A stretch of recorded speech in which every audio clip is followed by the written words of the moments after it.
What is going on, YouTube world? No dropping down like last time and having all these snafus with technology. We've learned our lesson, I know. The rare time. Steve, Vincenzo, Brad. Not centered, but Brad's down. Wanted to get him on for the thoughts on the topic tonight. And then we're approximately about mid-season-ish, football-wise. I figured right now is a good time to talk a little more football. And then, because again, I know you're going to be ramping up for the holidays as well at work. So this is about the one time sneak you in and put you on that O-line to, okay, you might not block. You can have 1 week link on the line, but if you've got two, well,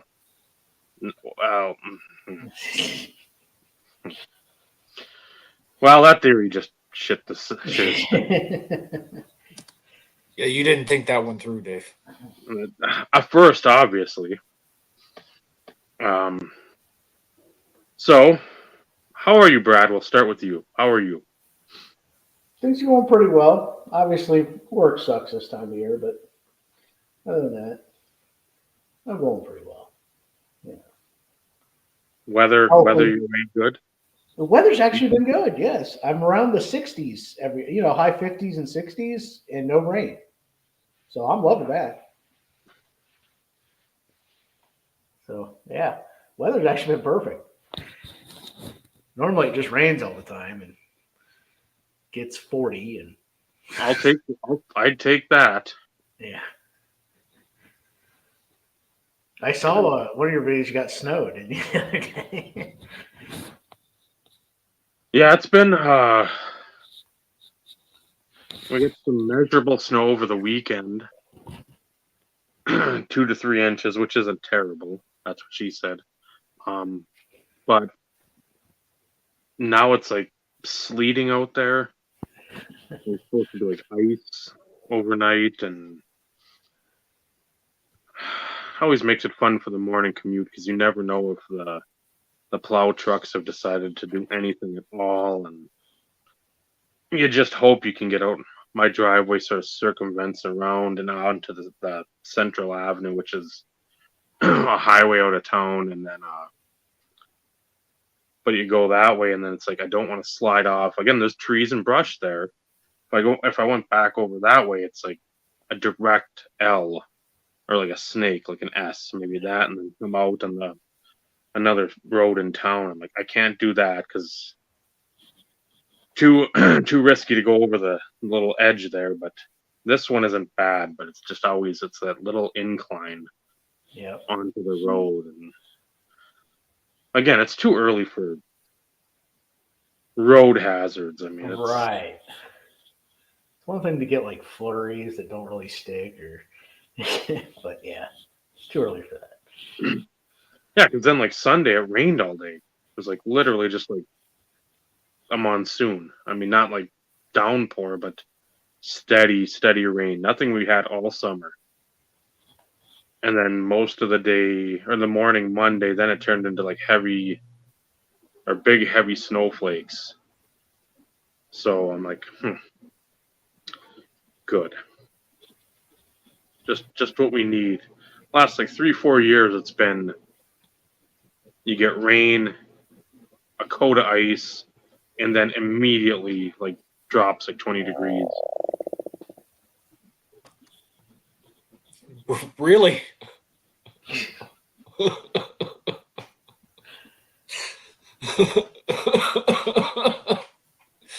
Did you forget to say something, Dave? Kappa.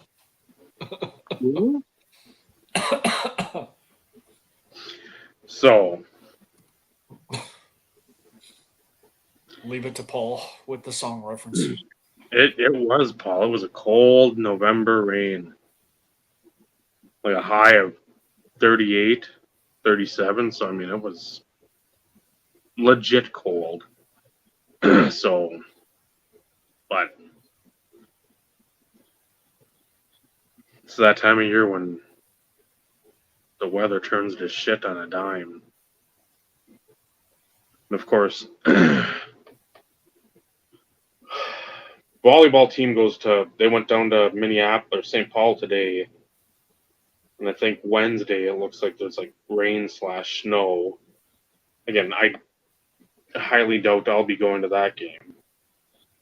Just because of shockingly more car issues and repairs that need to be done. I'd like to get down there for Friday's game. It's at 3. But again, the car issues and repairs are just depends on if they can get fixed in time. So it's not one thing, it's another, as the kids say. When it rains, it pours. Yep, it always happens at once. Especially in November. That's when it rains. But nothing lasts forever, Oh, even cold November rain. Well, yeah, when you're gone, maybe that's the time it's gone. You don't have to worry about it when you're dead. What's going on, Orlando? Lando, Stu, what's up? Duke, what's going on?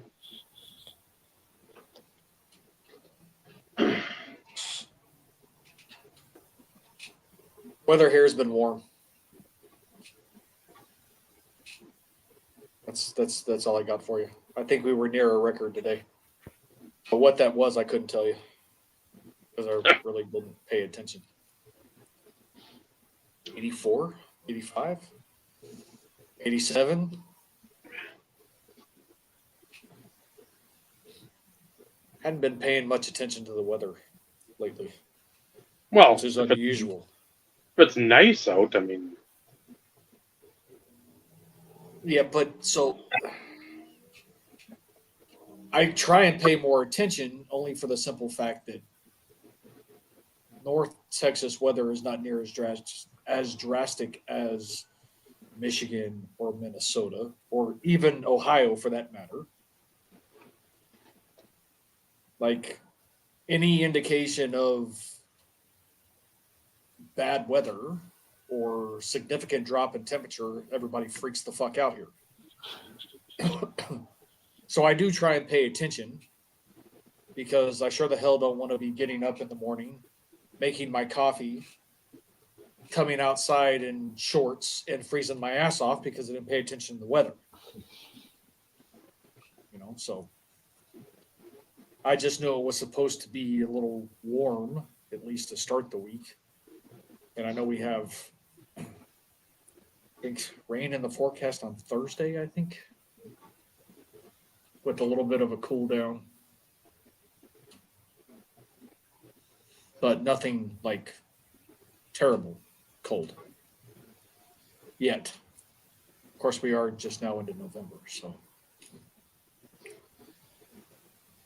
First freeze of the year was freaking, the 30th and the 31st of October. Go figure. So. Really, Dave?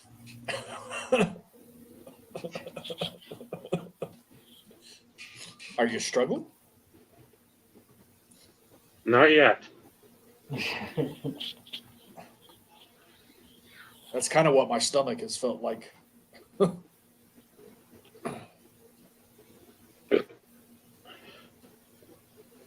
Yes, Orlando, but you live in Florida, so that's kind of expected. Yeah. Yeah, if it was like 30s and snowing down there, then you got trouble. Which it has. Watch out for falling iguanas that, have frozen in the trees. God, what was that? 3 or 4 years ago? News reports all over the place, literally talking about beware of falling iguanas. Only in Florida. Well, it's it got cold, like 28, 29 degrees. Killed quite a bit of the orange crop. Like it kind of fucked Florida up. Well, a little more than they're used to. You said it.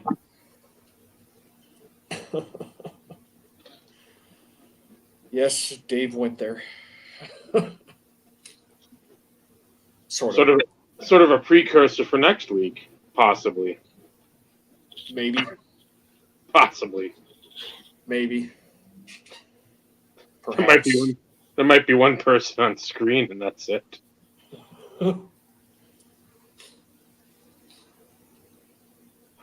We'll have to chit chat about that a little bit more since we are, going into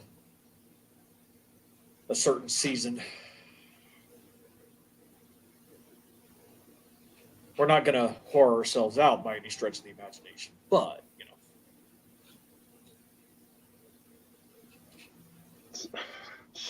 Sometimes some things need to be said, and when some things have festered for quite a number of, I guess, years now, it's yes. But the reverse to that, though, is sometimes things are left better unsaid. So it's like, But some things are essential to say.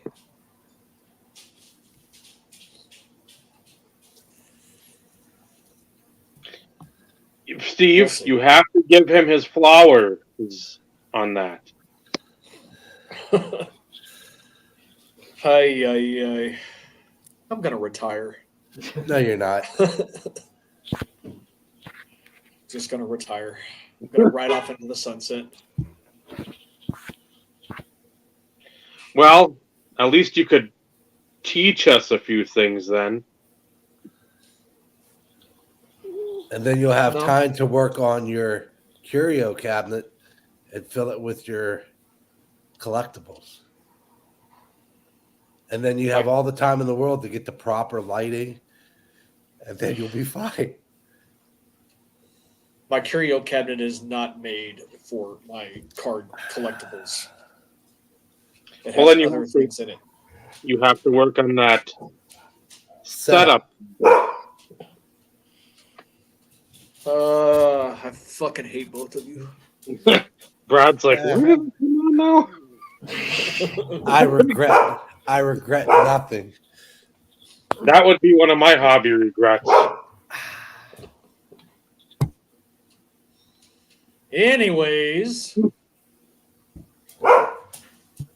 Steve trying to be the purveyor of positivity. no.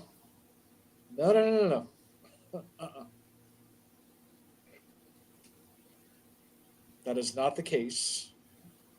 I am redirecting the focus to the topic at hand. You're changing collection direction? That's never happened before. No, Never. I'm changing topic direction.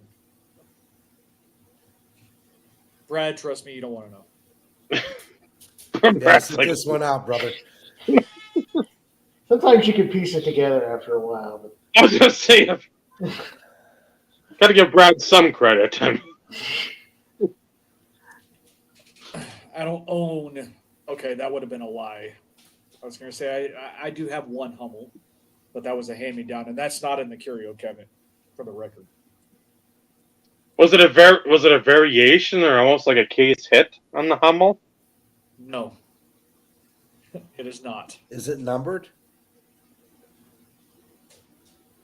Fuck you, both of you. Just fuck you.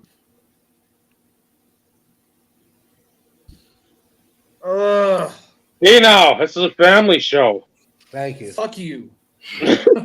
Let's get back to the Game Gear cards. Yeah, Game Gear. Ay. Yep. I think I'm going to go into retirement. You just said that. You're a broken record. Point being? A broken clock is right twice in a day. What does that have to do with a broken record? Absolutely nothing. The setup. Nope. Nope. I wonder if what would you think if records were square? Imagine that. Oh, fucking hell.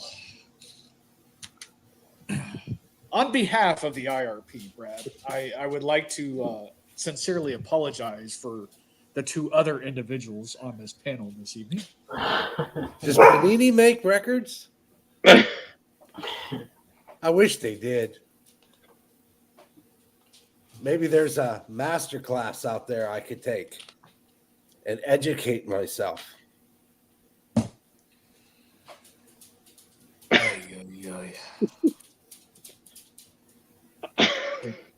It's got to be the coffee, boys. It's got to be the coffee. This stuff doesn't go in me very often. Well, it's apparently making me a tad bit feisty. Well, if it wasn't for the indigestion, I definitely would have probably already been on my third beer after 16 minutes in. with I the mean, way the third this, makes mark. no, that's only for special occasions. This is a special occasion, No, it's not. not a celebration per se, but try to forget this epic broadcast. Hey.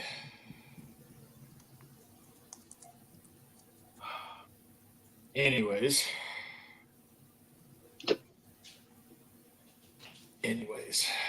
So Brad, any NFL get you on not listening to our random diatribes that may or may not be picked up by the masses. Any surprises, good, bad, indifferent, mid-season for NFL?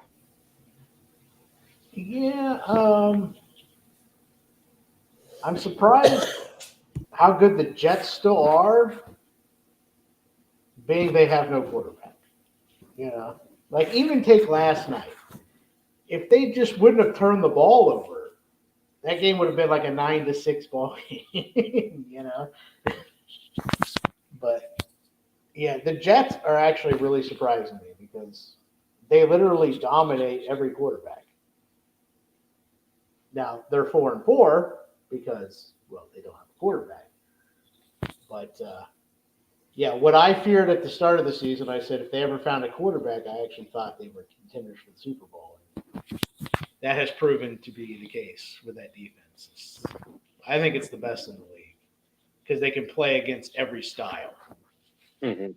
There's some defenses that are good against a certain style. They can do the ground and pound style or the spread style. So they've surprised me the fact they're still in it, and I think they'll be, within a game of the playoffs, I think, when you look back at it. Assuming Zach Wilson doesn't have the horrible games that he'll have once a month or whatever. But the other one is it's not even so much record-wise, but just watching them play is Washington. They're 4-5, I think. But they look way worse than that. And I thought they were going to be like a sneaky good team. And they're just, like I said, the record's like, they could still make the playoffs but they just don't look good. So those are kind of my two that stick out. But other than that, not a ton of the Packers being bad surprised me as well. Those are kind of the things that stuck out. I thought the Packers would be functional. They're bad. Mm-hmm. Yeah, because you still had them early on. Yeah, like I thought they could win that division, yeah. And now I look and I'm just like, because it's not even just the quarterback. Everyone just looks at just the whole team. It's just like you're not very good, and I don't get why the defense isn't good. I said the same thing last year when they improved at the end of the year and they finally played like they should, but I don't know why that defense isn't better. I feel like they should be a top unit, but it's not. So then you're saying that the Packers coach is part of the problem? Yeah, I would say the coaching staff in general would have to be. If I look at your roster and go, you should win more games, and you're not, then yeah, I guess that's safe to say is that's part of the problem.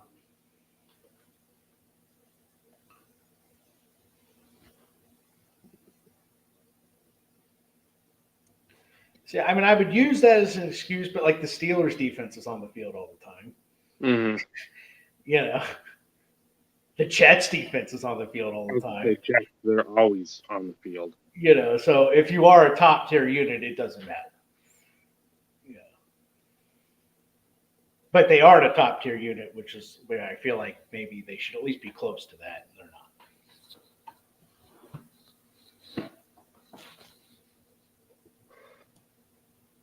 That was a good question, Dave. But yeah, I can't think of anything else that just goes, wow, I didn't see that coming. I think everything else has been within that range of outcome that I thought. I didn't think Mitch Trubisky could be any worse than I thought originally at the beginning of the season. I was wrong. He's worser. Yeah, the thing is, he's worse with the Steelers than he was with the Bears. And that's hard to imagine.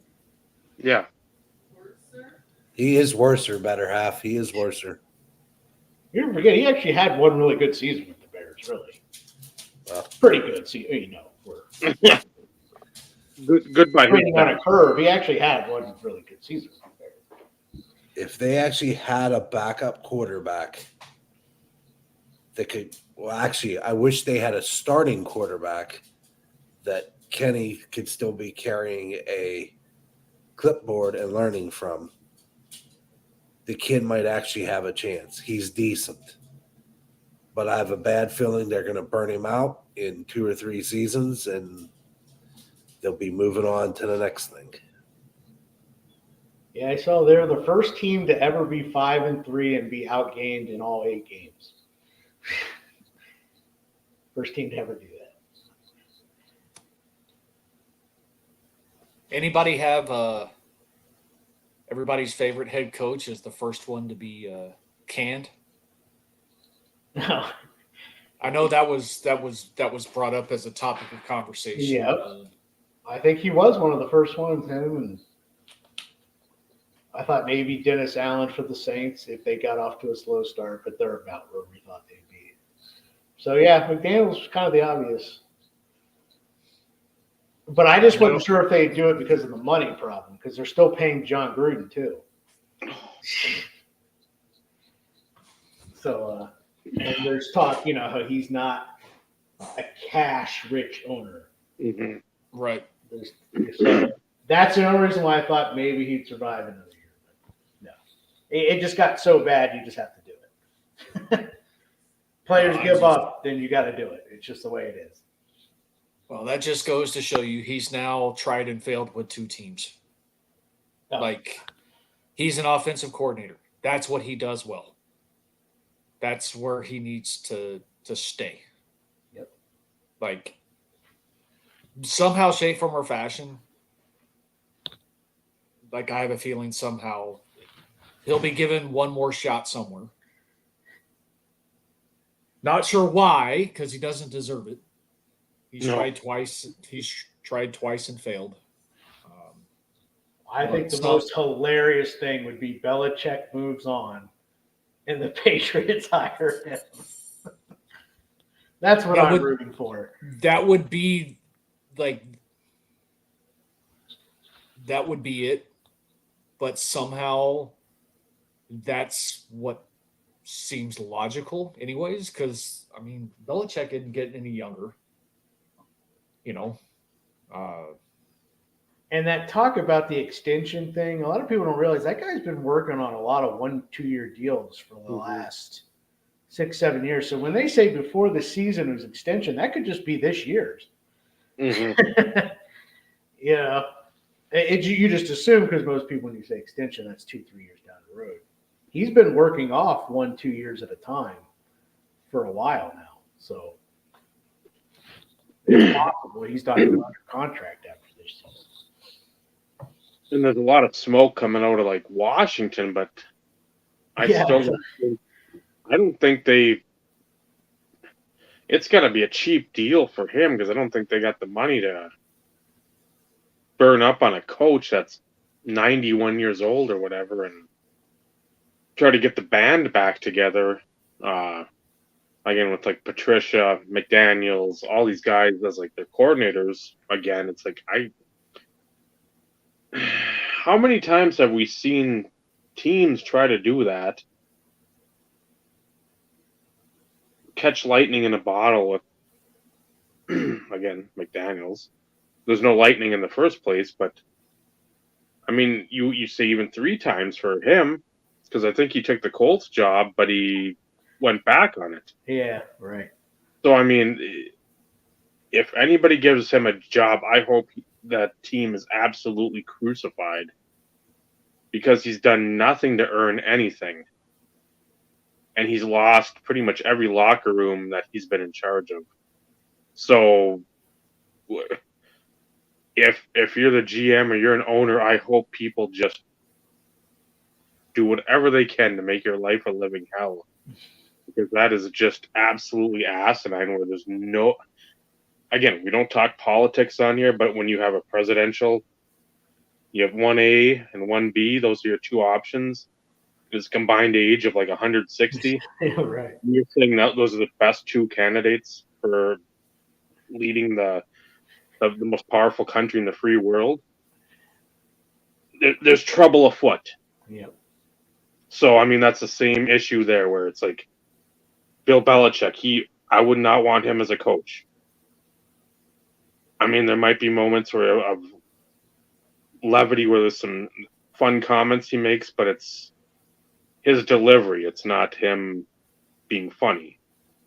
I mean, he needs to go away. He's earned his Hall of Fame career, one of the best of all time. Bliggity, bliggity, blah. Just go away. You've done your time. Sit in a rocking chair somewhere on a porch, sipping some rich chocolate Ovaltine, and just quiet. No more. Bring all your minions with you too, because that learning tree is. I don't know how how determined he is to be the most winningest coach of all time. I don't know if that does mean anything to him or not. If it does, he'll just stay around until he does it. But I honestly, because you can't get really a read on him, so I don't know. Does it matter to him? If it does, then he'll stay around for the 4 more years or whatever. I think he needs 20-something wins. I think isn't he like 300 and Shula was at like 326 or something like that, or somewhere in there. Yeah. Yeah. So if he has average teams, you're looking at 3 to 4 years. He better get some better players, because at the rate they're going, it'd take 10. Yeah, it's. Yeah, and you look at what they have done, and I think we've talked about this on the draft shows before. When they're always trading back. You pick up 3 seconds, you pick up 3/3, 4/4. How many times have you hit on that shit? Right. Go the last decade and do the number. Even if the guy's a functional player, because they have for years, a guy comes in, a guy gets hurt, a guy comes in. They don't have that now. But a guy comes in, you're like, he's a functional player. But what did you pass on? Yep. To get these 2 functional players? Did you pass on the difference maker? And that's the thing you got to weigh. That's why you can't do it all the time like they did. They just did it too much. But part of it, I think, has to do with Kraft being cheap.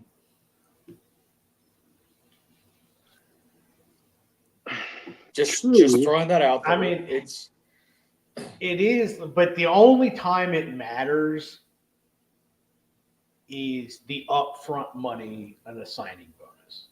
Otherwise, they're all spending the same amount per their salary cap for the most part. You got to spend at least 90% or whatever. So it's really just how much are you paying up front? They don't defer money. So, that can make a difference if you're going after it. But That's the only time it kind of matters.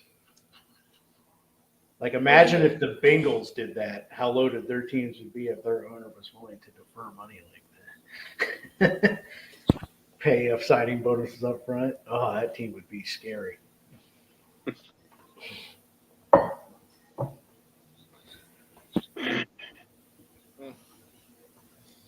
So It yeah, is the what it money is. thing, it can matter, but that's usually where it matters. That, and if you go cheap on head coach because you can. Mhm. But he hasn't done that, obviously, because he would get ridiculed for not paying a Super Bowl winning coach. Yeah. So a question for you, Brad, though. So what you pay your coaching staff has nothing to do with the cap, though, right? Right. That's its own separate. So that's where hey, this is my toy. I'm all about when I'll pay whatever, you know. Because yeah, there's some of these teams that are paying 2, 3 coaches, and there's some owners that will not do that. And I didn't think it did, but I wanted to at least Yeah, throw it out there You're in the okay. event that somebody was curious. yeah, no, that's a good question. But yeah, it has no bearing whatsoever. So it's kind of like its own separate payroll. But the fact that the coaches have guaranteed contracts, but the players don't, is. And I'm not even saying an argument either way. It's just kind of funny that it's not the same.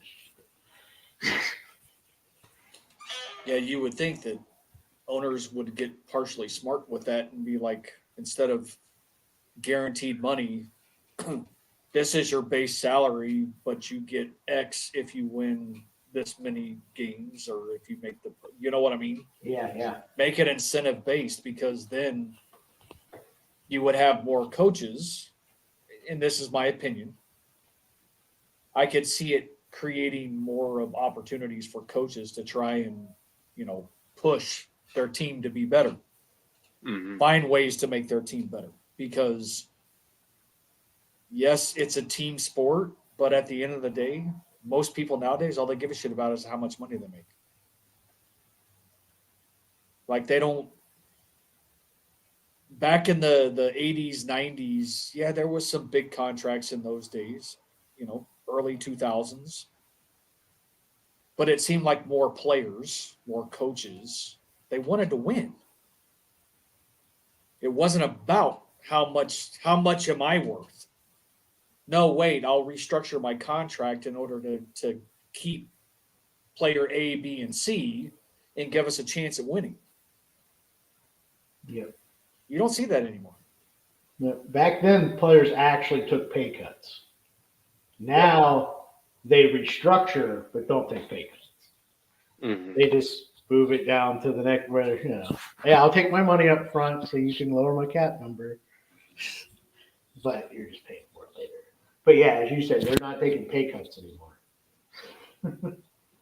Yeah, because like I said, I'm gonna go out there, I'm gonna do me and see how much money I can make somewhere else.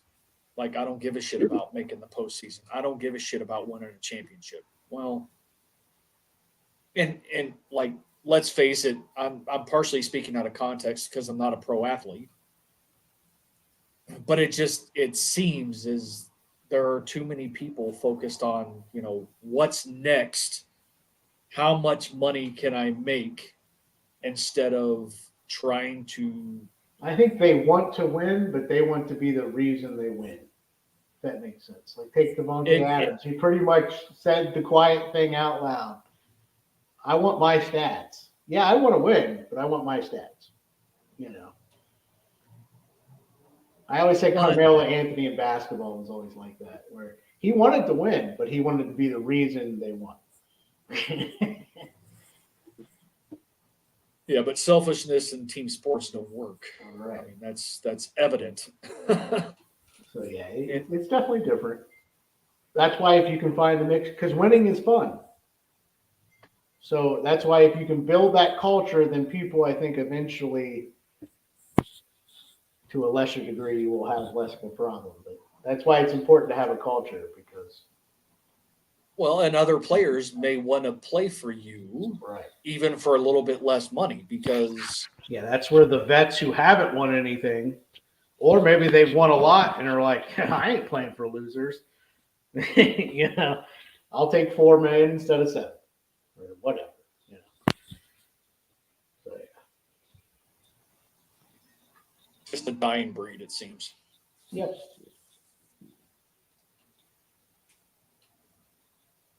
Dave, I know you have more questions, so shoot. I also get that too. Because you've seen a lot of that this year with like the running backs, the Zoom meetings, all that shit that they're talking about, and And the fact they've all been crap. that's That's what's the hilarious part of it. if this was 5 years ago, I see that more. But again, they're getting paid 5 years ago. The league, it's not 1997 anymore. People like Bam Morris aren't getting like 200 carries. Right. Jamal Anderson isn't getting 398 carries or 412 carries. Jamal Lewis isn't getting 400 carries. You see Kamara hasn't done shit. Derrick Henry's old. You see, again, he's the He Jamal. finally looks old, too. He is the Jamal Anderson now of Jamal Anderson in like 2002, 2003. I get wanting the money. I get seeing a lot of people all of a sudden getting the money.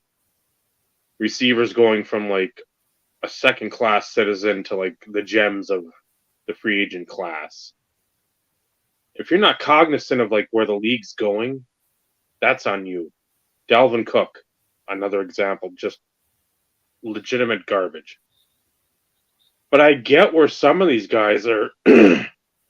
You want to get your money because you see everybody else getting it.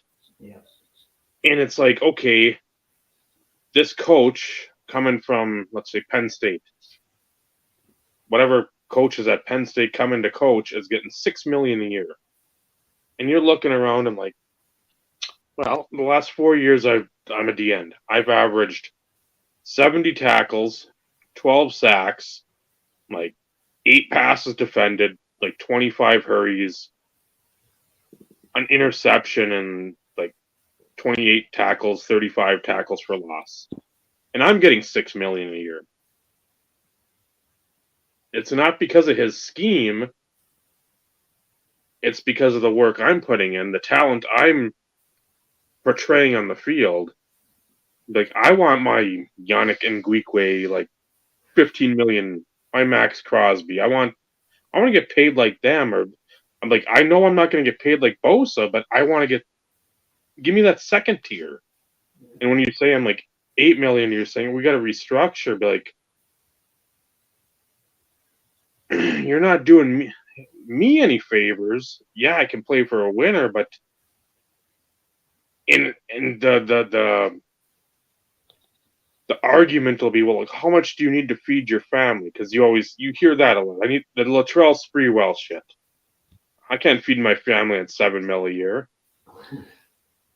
Again, that to me should not matter, even though it's asinine to think these players get like 20, 25 million a year or more for QBs.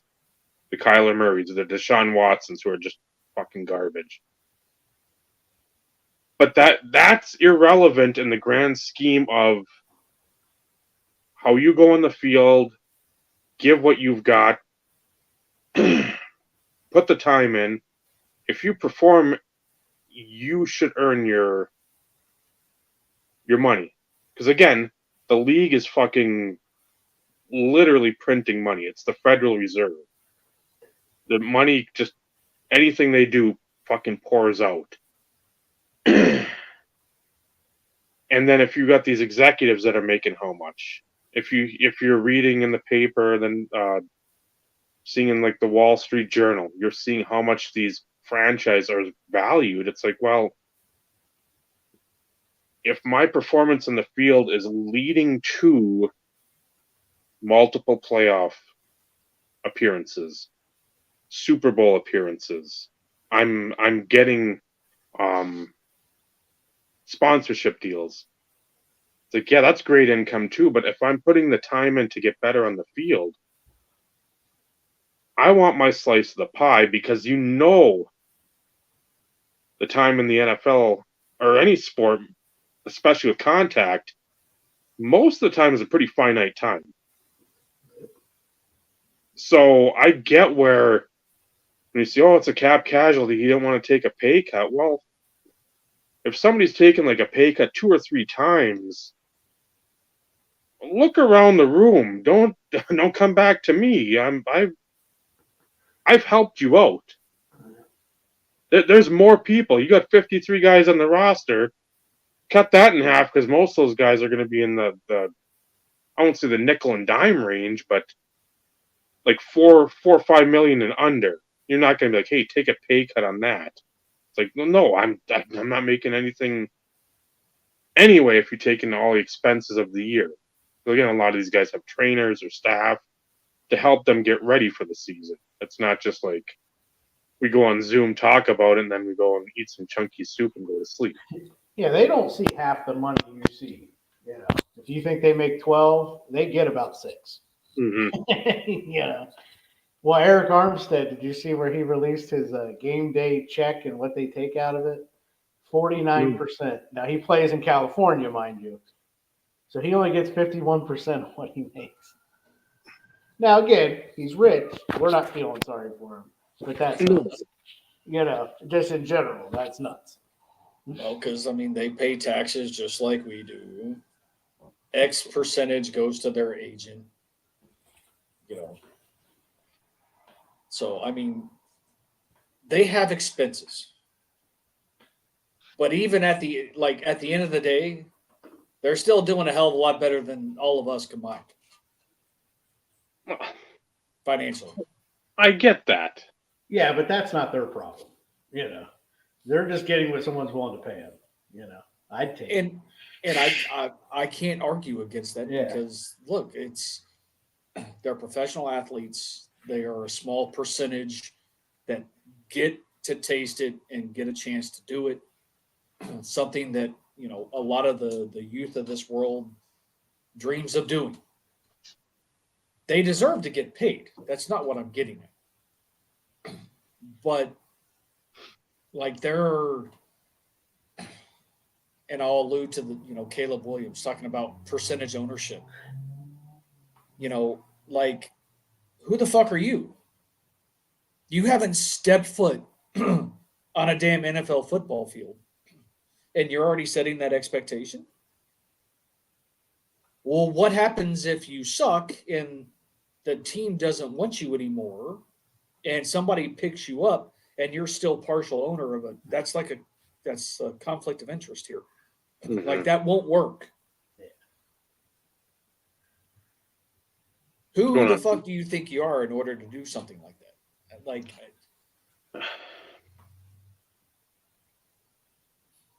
it.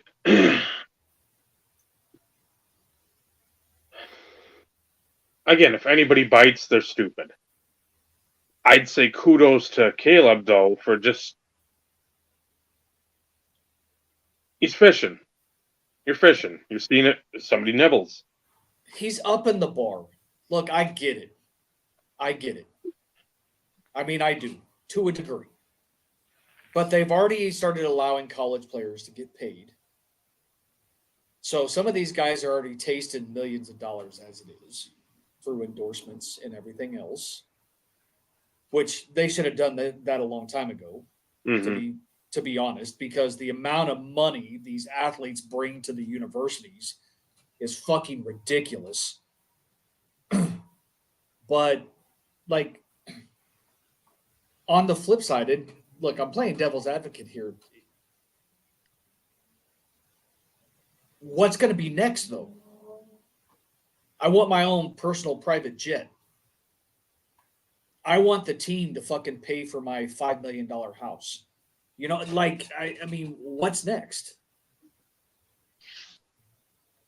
I mean, at some point, somebody needs to slap some of these people upside the head and be like, really? Like, who the fuck do you think you are? Yeah, a lot of it's just the owners got to stick together. It's no different than like collective bargaining when you go to that. Owners have all the power. They're rich without you. You're not rich without them. So the fact that these owners give in at all makes me laugh because if you would all just stand tight, you wouldn't sit out more than a few weeks. Mhm. You know, it's like you can afford not to make any money off your NFL team this year. You know, they can't afford not to make any money. So, yeah, it's really like with that, as long as all the owners are together, don't do that. Just like for years, it was don't give anyone fully guaranteed contracts. And Vikings and Browns screwed that up. And now, you know, Well, and I could also argue the point though for certain situations, certain players, I don't think it's a bad thing, but dial down the amount of money. You know, these fully guaranteed $300 million 5-year contracts or whatever. It's like, what did I just do? That's like almost, you know, mortgaging your house type, you know, buying a mortgage, $300 million house and fucking having to pay it off in 5 years. Like, help me. How does that make sense?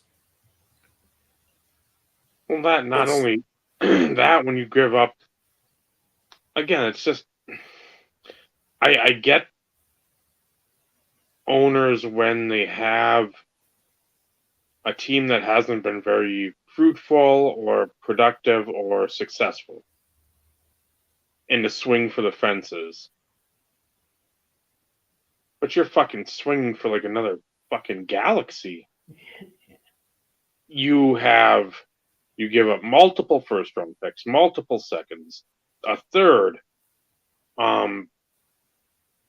It's like, okay, that you expect to sign him, whatever, that's fine. 5 years, 245 or 5 years, 250. Guaranteed to a guy with questionable character at best. At best. I mean, this isn't like some like porno and you go to all these like masseuses and your dangling participle is like getting all the attention warranted, desired or not. That's the guy you're gonna hitch your wagon to. And coming off a year where he didn't fucking suit up. So you lose a year of his prime. And again, luckily, you're seeing now, again, the Browns' defense is, again, top 3. Myles Garrett is otherworldly. But Deshaun Watson is just not somebody you're going to be able to trust to bring you the Lombardi Trophy. I will bet dollars on this. Multiple dollars. Because his attitude, his work what, like ethic, $4? Is that what you're getting at there? maybe a fiver. A whole 5 spot. Okay. Well, hey, I'm putting it out there. That's a what 4 bags of penny sleeves.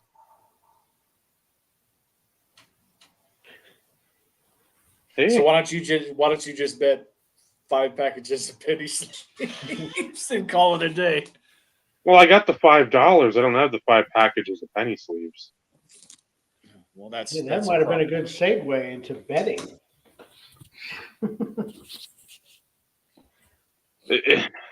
You could almost say the Cleveland Browns are doubling down on Deshaun Watson. Right? Shane Pinto, right? Jameson Williams. Our good friend, Mr. Charlie Hustle. His was a different thing, but again, it absolutely boggles my fucking mind. And this will be one of the few hills I die on. And now being what, 30, 33 years, 34 since he bet on the Reds, like 88, 89, somewhere in there. Still fucking pretty much like a blackballed. And again, this doesn't go and take to context any of his dumbness over the years. He's blackballed, but you've got guys that have either shot people or fucking domestically abused their spouses. Get not only one, and then drugs too. Let's talk about Dexter Manley. Let's talk about Roy Tarpley. Multiple opportunities to come back. Hey, take a drug class for a year, do treatment for a year, and then we'll reinstate you. So, beat the shit out of someone. Your wife didn't cook you a meal, didn't do what you wanted. Fucking give her a back elbow in the fucking nose. Hey, you can come back. Except Ray Rice. That's the one that, again, he tries to be Captain Caveman, and that didn't work out for him. Well, they had to make an example out of somebody, unfortunately. That he literally drew the short end of the stick there, 5'7" or 5'8". But you have him. No pun intended. No, I don't know what that means. You've got that stuff going on, and Pete Rose is pretty much literally inside a porta potty at a fucking music festival. They're just constantly getting shit on. Well, Sheila's Joe Jackson, was another one. He wasn't the only one, but No. Just throwing that out there though too. That yes. And at some point, you know what you do? You put him in the fucking Hall of Fame, but if you're going to put him in the Hall of Fame, have the full story there.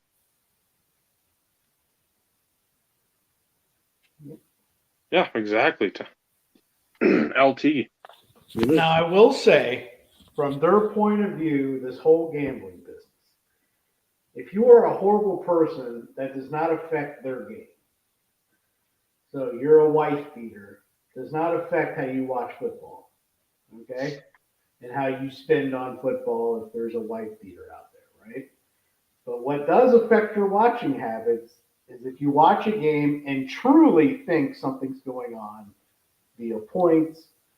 We always used to say it growing up, "Ooh, the fix is in." Yep.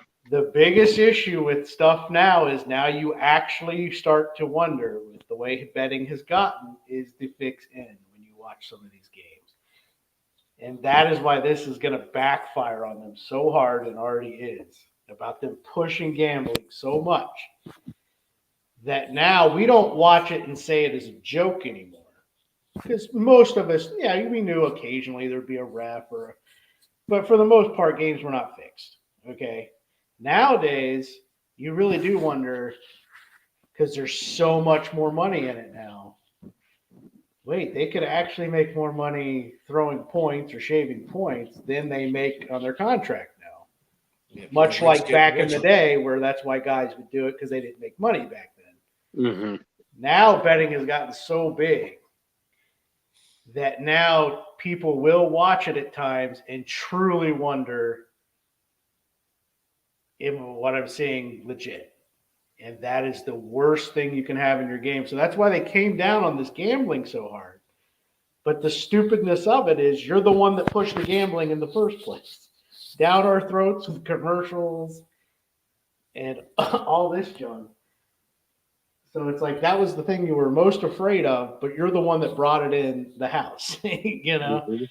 So that's what's fascinating, is because now there are, sometimes officials are just bad. It's nothing going on.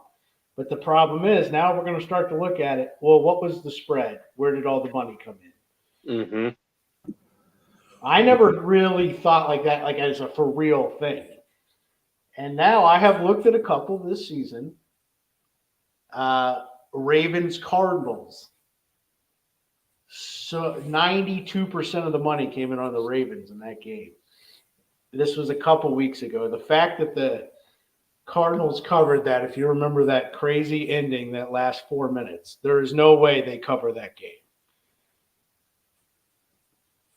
People start to wonder, like, you know, and that's the problem. Where we used to say it in jest, now some people actually wonder, are we watching it as real? And that is the absolute worst thing for the game.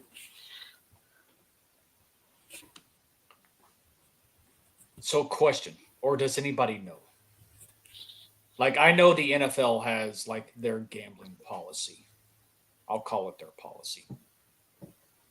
I would then assume that beneath the NFL's policy, each team would also have their own subsequent policy. Yes. That probably is, it's in full alignment of the NFL, but I'm sure there's some additional caveats. Right. My question in the scheme of things, and this is a legitimate question because I don't know, because I still see players getting X number of game suspensions for getting caught gambling. One of them doing it on team property, which obviously that's a team policy. Then you know what, you're a dumbass. You sign this as part of like your contract, I'm sure. It states you don't do this. Why the hell like, you're going to get caught. But for some of these others, like, can they bet on football? They just can't bet on their own team games, or can they only bet on other subsequent sports and not NFL? Like, does anybody know? So they can't bet basically during team activities. So anywhere you're at. So team hotel, let's say you travel to Houston. You're at the team hotel, you cannot place a bet. Because you are on, I guess, company time. Mm-hmm. Put it like that, I guess. If you're on company time, you cannot place a bet. And obviously the NFL has worked with these betting companies to be like, let us know if you see anyone making a bet at this time or whatever, So, yeah, as far as I know, they just basically can't bet on company time. And company time does equal team hotel, that kind of thing. So, but I believe you can still bet on the NFL that isn't your game. I believe. Now, that I don't know for sure. But, yeah, I know for sure you can't bet basically on company time.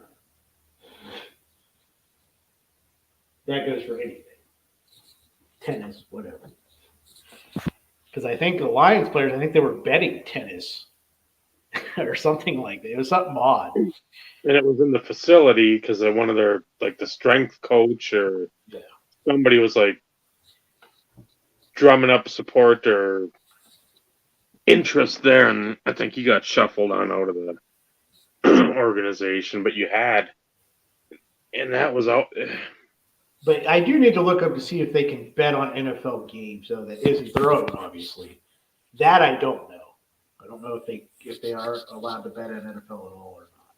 Because I thought Ridley bet on, but again, I think it was at the facility, but he bet on other NFL games too. Right. So I don't know exactly. So that I don't know the wording on that, but yeah, basically you can't do it on company time. On your day off, so basically Tuesday is most people's day off in the NFL. That's basically when you can play. Yeah, it'll be interesting to see if, like, okay, you said, let's say Bengals are in Houston this week instead of vice versa. Yeah. They're at the team hotel. Okay, let's go to Fogo or let's go to Domino's or wherever. We're going to go eat. So now you've left the team hotel. Is that? I think you're okay. See that's where but that I'm not 100% on.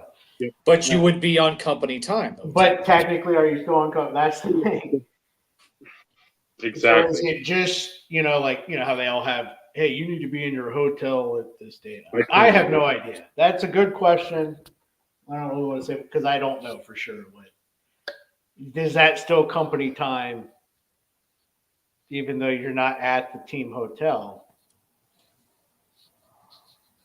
But it's still, as you said, still during the time you should be at the team. I don't know. I don't know. It almost seems like unless you're on your at your home, Yeah.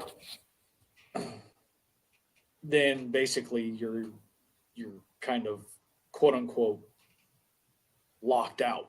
Yeah. But of course there'd be a way to fix that.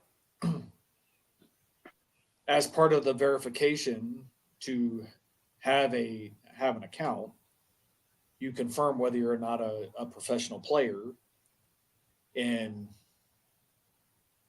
you have to have your location on anyways. Yeah. If you're anywhere outside that location, you're kind of locked out.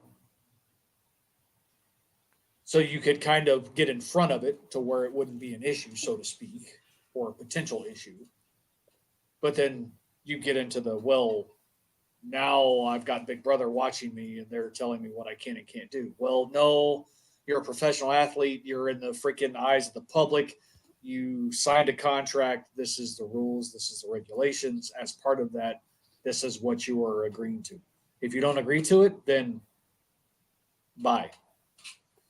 Right?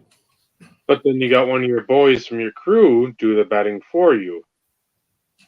That's the other thing. There's always a back door. There's always a back door or a side door. Yeah, it's like I said, the NFL has done this to themselves, and that's what I think you've even titled your show like the hypocrisy of the NFL is. In fact, they've done this to themselves, and that's the kind of funny part about it. because Shane Pinto, who we talked about, Jeff Morris, like last year for the Senators, somebody to watch for, he got nabbed and he got 41 games. And then you look, and I said in our conversation, I'm like, it's bullshit because all you fucking see in the games, FanDuel, again, I don't know all the betting. Every fucking, as Jamie Foxx says something he's talking about. There's other stuff, like Kevin Hart's got one. Everybody's talking about some goddamn betting, $203, bliggity bliggity blah. And then what's on Shane Pinto's fucking helmet for the sponsor? Oh, is it really? A betting. I didn't even notice that. So I'm like, utter bullshit. You're gonna find a scapegoat when it's a problem. You fucking, it's like the Black Plague. You brought it here. Like, oh, I'm going to control it, and then we're going to do this with it. And all of a sudden, it's festering in every fucking home and locker room because they're bringing money to the sport. And speak of the devil. But on the flip side, though, like outside of a few athletes, these are grown adults. They have rules. They have regulations. If you're too dumb and stupid to not follow the rules and regulations, you deserve what you have coming. Yep. Like there is no argument to that. Yeah, because yeah. Go ahead. Like I used to do a dumb analogy. Let's say you can't have Snicker bars in the facility, and you eat a Snickers bar, and you're suspended. Yeah, it's a dumb rule, but you knew it was a rule. I'm not allowed to eat a Snicker bar in the facility. So it's just the same thing. Like it's a rule, you can't do it. I mean, it is the double-edged sword. I'm not arguing against the point. When all the major sponsors to almost every major sport nowadays is a betting app of some kind. Hell, the old freaking Texas Rangers stadium is now called Choctaw something or other. Choctaw is a freaking casino here. Yep. It's in Oklahoma, but yep. The official sponsor of the Dallas Cowboys, WinStar. Casino. You know, when you sit there and you put that as a basis, you're setting yourselves up for this type of behavior. But you were supposed, these people are, like I said, they're in the public eye. Like, they're grown adults.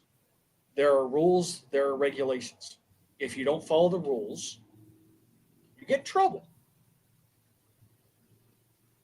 Obviously, some may care more than others. Some maybe just don't give a shit. Who knows? But at the end of the day, you're not held to a higher level because you're a pro athlete. You still have rules and regulations to follow. You're not above the law. You're not above the rules. You're not above the policies.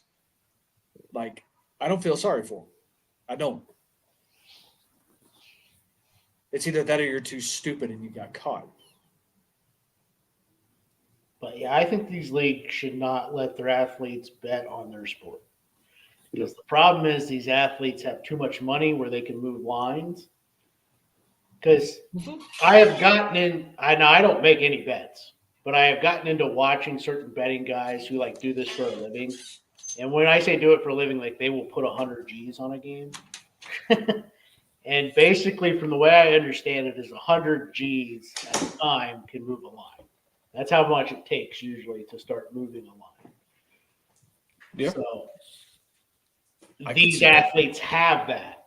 So that's why they shouldn't be betting it on their own sport. So that should definitely be a rule. No matter what sport, you should not be betting on your own sport. But other than that, I say let them do whatever they want, as long as it isn't their sport. As long as they have nothing to do with it, you know. But that should probably be the policy that I think is a realistic one for them to follow. You know. Well, even Jeff brings it up, like the secondary type numbers. It's like you look at the Sunday Night Football. Who's the first guy that's going to score? Yeah, first actually. Plus 900 for this guy, plus 800 for this one, plus 400. It's like, it isn't just, hey, Bengals are picked over the Texans by 8, and the points or whatever is 47.5. The over under. They did It's it like during the World Series. Everything. Parlay bets. So and so gets a home run. So and so gets a double, or two people get a home run. You know, you bet this. This is what you get. Plain as day, and the announcers are sitting there talking about it right before the game starts. And let's face it, it's another way for them to get paid. It's another way to bring money to the sport.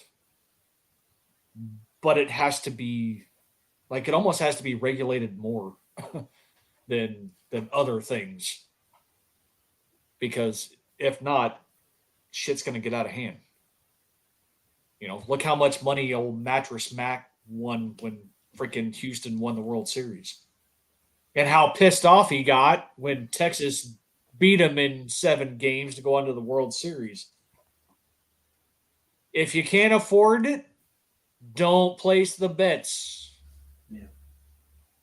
Which I know they always say, but at the same time, just like everything else in life, once you get that juice going, that addiction, that's why the athletes do it. They aren't doing it to make money.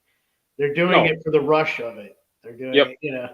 They don't actually care about winning or just saying, "Hey, I won that bet." They don't even know how much they won. They just, you know. So yeah, in my opinion, now that you have opened up the box and you want to take the gambling money, just don't let them bet on their own sport and let them do it whatever they want. Otherwise, each team can have their own rule if they want to, but as a league, just don't bet on my sport. I don't, you know. Otherwise, you have at it. I think that's what they should do. And it's going to have to come down to if the owners, the players union commissioner really gives a shit about this problem, because I'm sure it's a lot bigger than just the few people that have been nabbed for betting the guys in the Colts, the guys in the Lions, Sure. or in Ridley, you're going to have at the rookie symposium, you're going to have the same people there teaching that are going from locker room to locker room. And then like free agents are going to be in there too. Like just like off the street guys like a Martavius Bryant who signed today with the Cowboys. But you're going to have to do this every year to remind people. Then you know what? At least then you have got across the board, these are the rules. Yeah, it can be in a contract, but again, a lot of guys aren't going to look at the fine print. Yeah, we all know it. Everyone under 25 is an idiot. Yeah. Yes. I mean, They can't read. respectfully. They can't read and they can't write. I mean, but that's what you're going to need to do. If you're making all this supplemental income from all of these casinos, betting apps, whatnot, put some of that money to teaching your fucking players instead of having this shit come up and being like, oh man, this guy got nabbed for 40 games. This guy got nabbed for a season, 16 games. Sucks for him. Well, and again, we say it a lot on here. We've said it a lot over the years. What accountability have you taken for your league to teach and let your players learn about what they're going to be required to do? What responsibility is on them to know what's going on instead of, well, I knew I was betting at the facility, but I thought I could bet on hockey when I played basketball or whatever. Well, obviously you didn't. And obviously somewhere along the hierarchy, it wasn't diagnosed and it wasn't talked about in a frank and concise manner where people can pick it up and learn instead of, well, hey guys, just don't bet. That doesn't fly in this day and age. I mean, fucking tell the players, teach the players, teach everyone, coaches, players, office staff, anybody under the guise of whatever squad organization you work for, everyone under that is held to the same standard, including the owner, including GMs, anybody.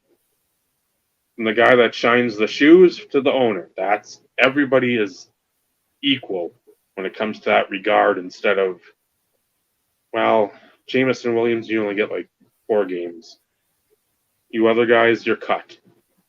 Well, just because he's a bigger talent, I bet he's number 12 pick. I mean, say that instead of hiding behind, well, he only bet on Tiddlywinks when he was in the bathroom at the Burger King when he got off the team bus. It's like, no. It's either all or none. It's not like cribbage where it's okay here and I'll get here and maybe there. No, it's everybody's in or everybody's out. So Yep. I don't know. I hate hypocrisy. You see it in our community. You see it in sports all the time. You see it in life. It's something I get. As you can tell, I'm not.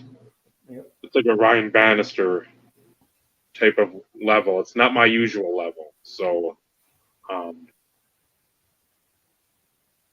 it just sucks, and I hate it.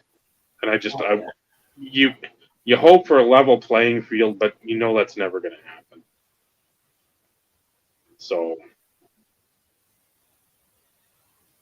if you had the over under on 1 hour and 10 minutes for the rant, I mean, you got the under. So you get 6 free tokens next week. All sponsored by BetGM.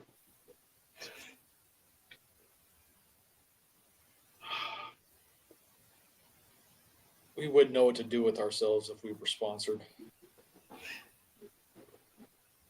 I think we just float into the atmosphere.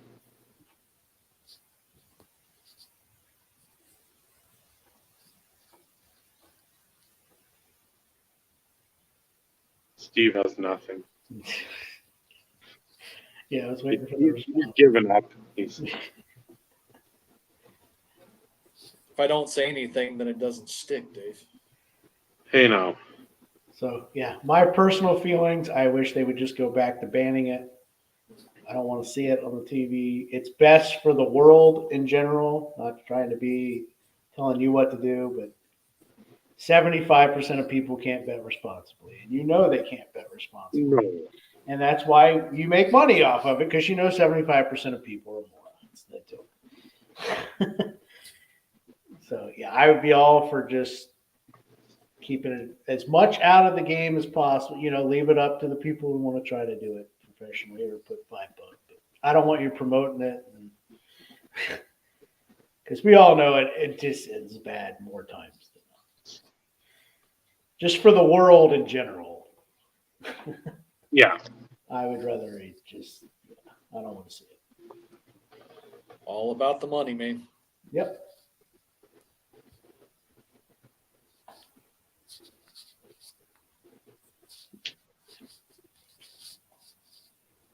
Wow, we actually touched on the subject Yeah, not that was too a late good in the subject. show. Not too late in the show. We still have time to just shoot the shit for a bit. Wow, you would think that we've actually done this a few times or something. Are we playing this?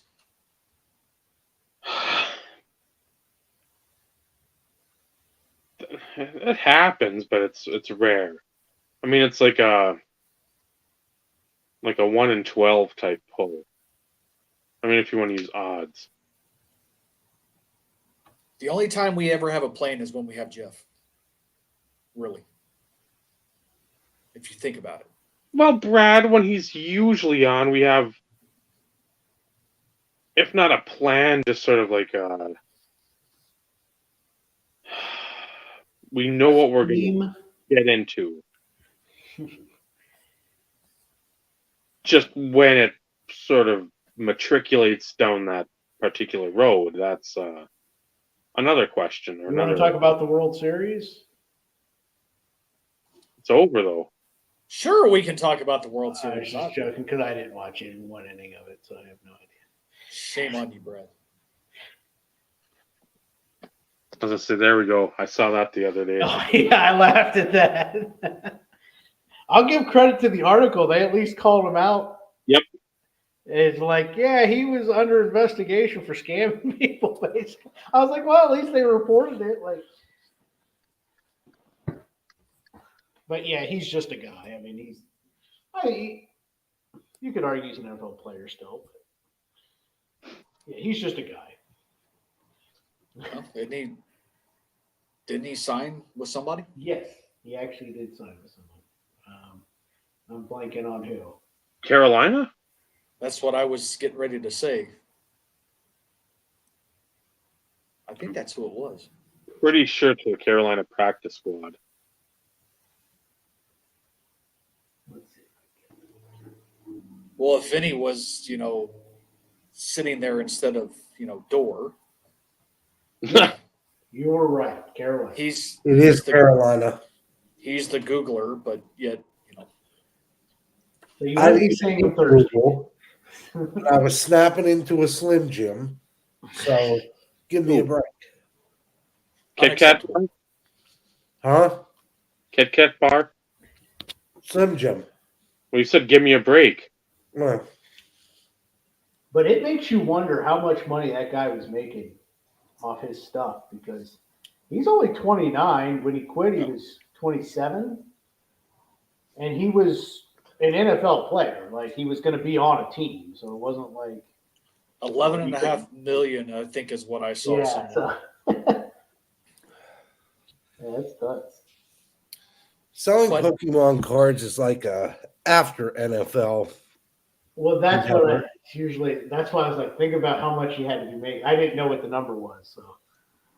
Well, and don't hold me to that. I just. Well, that was probably at least the revenue, maybe not his profit, but at least the revenue. Correct. Yeah. Correct. Yeah. Gross sales. Yeah. But at the same time, it was during the hobby fucking boom, too. So, like, even if he wouldn't have been Stupid. under investigation for scamming people, allegedly, he wouldn't have been able to match those numbers because we've all seen the decline in the space over the last 18 months.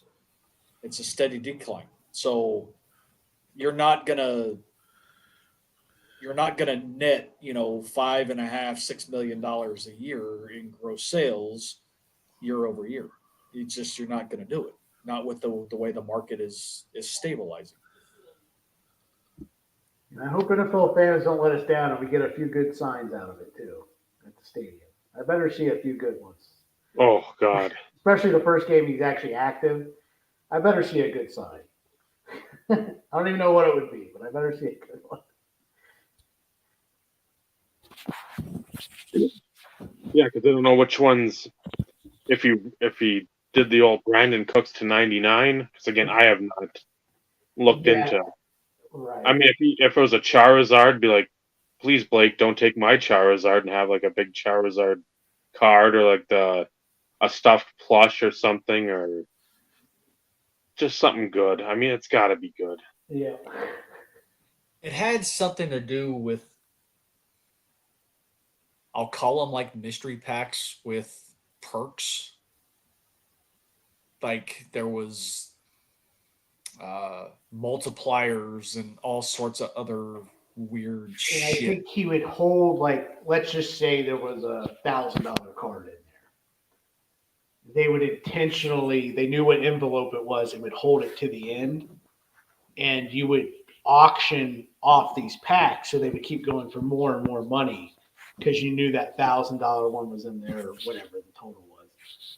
And I think that was the scam. The way I only watched the one video that Rattle guy did, but I think that was what I got is they would hold these back to the end and they were auctioned, so they just kept going up and up. And it was just scam. Yeah. Cheater. He signed a $30 million contract with the Giants for 3 years.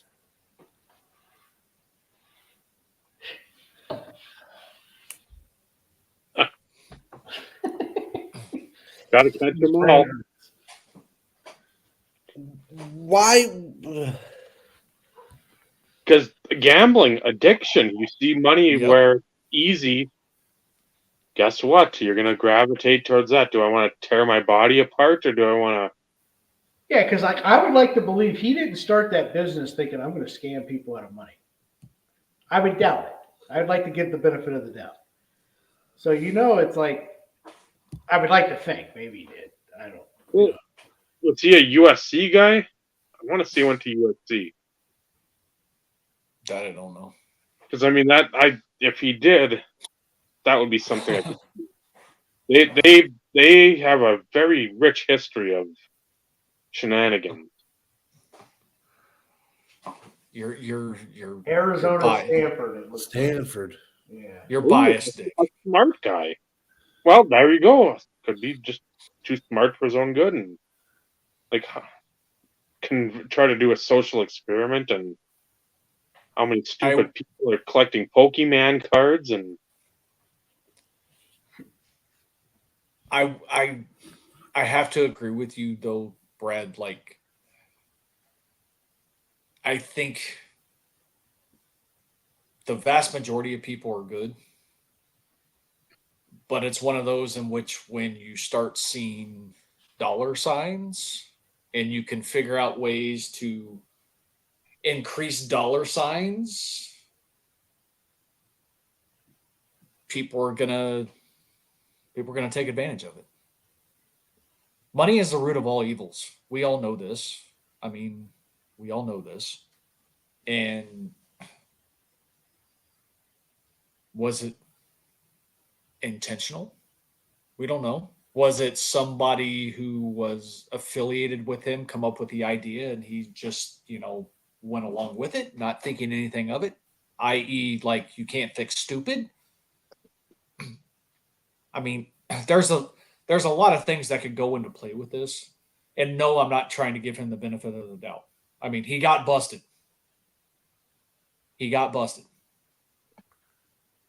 So who knows?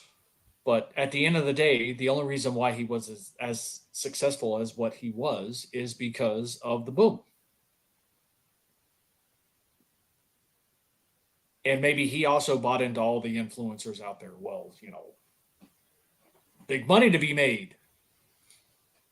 If you have an interest in collectibles, regardless if it's sports collectibles or TCG or Marvel or Pogs, whatever, you go do enough Google searches, you're going to see people out there freaking pumping the shit out of crap and expressing how much money they're making. People are going to try their hands at it. That's why we ended up with as many as what we did during the hobby boom. More in the forefront. I'm sure they've always been there, but they saw it as another avenue and opportunity to make money. So, just throwing that out there. And Jeff is right. It is gambling when you're opening up boxes. And so it's sort of like when you're gambling on other things, just make sure you have the money to blow. Yep. So you buy the $300 box, you have to assume you are getting nothing you can sell out of it. You have to assume that. Yeah. Well, and that's Thing people just can't get in their minds though. Like, you mean I'm not going to get at least 200 of it back? No, you really may not get anything you can sell out of it. But that's why they've made changes on, selling group break spots on eBay and everything else. Like, because it constitutes a form of gambling, you are paying X amount of money for a chance to get something. Not to mention the whole, participation trophy. I think that has a lot to do with it, though, too. Everybody has to get something. Yeah. Get a signed index card by me. Everybody has to get Just something. let me know if you want to donate it. I think I saw that one on one of the auction. I laughed at that one. But that's why there were strict rules by the originators of group breaking that this is how you had to submit it. And you all knew going in. There is not a guarantee that you're going to get shit. Everybody knew. Until you had some of those freaking people who decided to stumble across a blog room one night and be like, oh, what are these people doing? Oh, Exquisite? I've heard of Exquisite. All right, I'm going to give this a try. And then, go freaking put a claim into PayPal and all sorts of shit because they didn't get anything because they didn't understand the rules.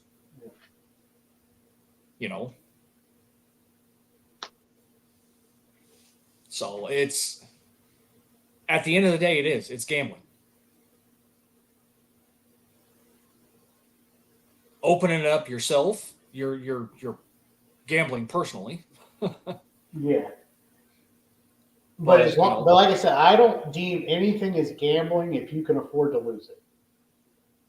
To me, gambling is only if you can't afford to lose it. Otherwise, what am I actually gambling?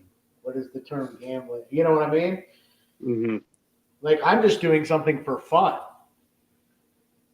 But if I'm opening it thinking I have to get something back from it, then to me that's gambling.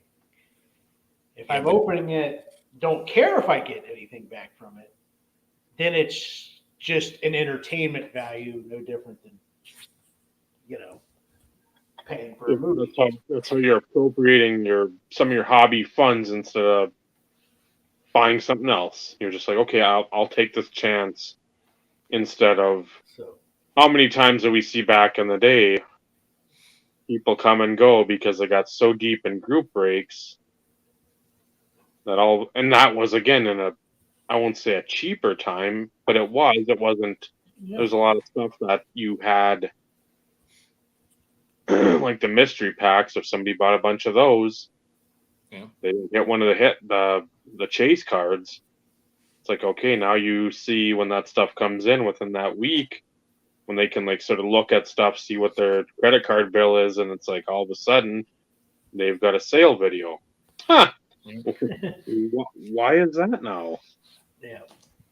So at least that's the way I personally look at it. I don't even know if that's the technical way you should look at it, but the way I look at it, it's not gambling as long as I can afford to lose it. But gambling implies risk. So, But if I'm doing it for entertainment, I'm not taking a risk. and See what I mean? You're 100% right. So, But what I'm ultimately getting at is gambling implies risk. You or anybody else who buys a box of cards for entertainment purposes alone, you're still taking a risk. But at the end of the day, you're not putting yourself in a position to where you spending $300, it's going to not allow you to, pay the mortgage. But that's where the risk comes into play. And that's why I'm kind of, I said the term, gambling implies risk, but at the same time, if you can't afford the risk, then don't take it. right. Gambling aside, if you can't afford the risk, don't take it. Because most of us who open product, it is for the pure enjoyment. It's because we want to open something. Yeah. Years ago, I was guilty of opening a shit ton, hoping to be quote unquote profitable. But at the end of the day, it's not that I couldn't afford to lose either. I wasn't. I was the same way as you. The 1 year I did it just to see if I could make money. I haven't done it again since because it's not worth the time and effort. And now you can't make money with the prices, but that's no. But but yeah, I did it, and I did make money. But I was like, yeah, it wasn't worth it because it took some of the enjoyment away. Because then I was paying into stuff, expecting something back. Right. And that's why I was like, I'm not doing that anymore. Now when I join a break, I don't care if I hit anything. You did your due diligence. You did your research. You spent a lot of time and effort researching teams and everything else. I was still doing it. So to me, that was gambling, even though I could afford it. So I guess there's still another way to look at it. If you're expecting something back in return of monetary value, then it's still, yeah. Because I mean, you told me, because I reached out to you. It was like, back before they changed the rules. It's like, hey, Brad, I know you've done really good with group breaks and you did really well on the selling side. What was the parameters before you got the nice tax form?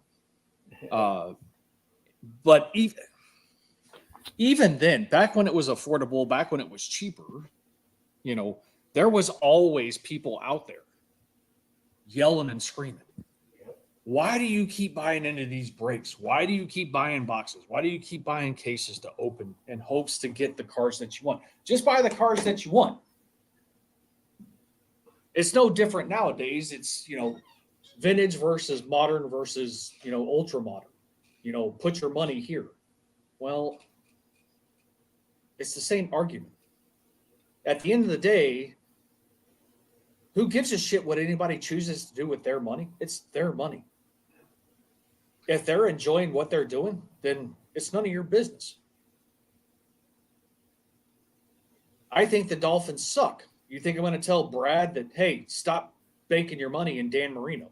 I wish someone would have told me that. But why would I say that? Dan Marino was a fantastic football player. He's a Hall of Famer. Like Isotoner gloves. Yeah, the good old isotoner gloves. But, in the end, it doesn't matter. Brad collects a little bit of everything when it comes to his Dolphins. It's modern. Can't call it vintage because, 90s isn't vintage yet. But he's very selective at what he gets. Some of it's ultra modern.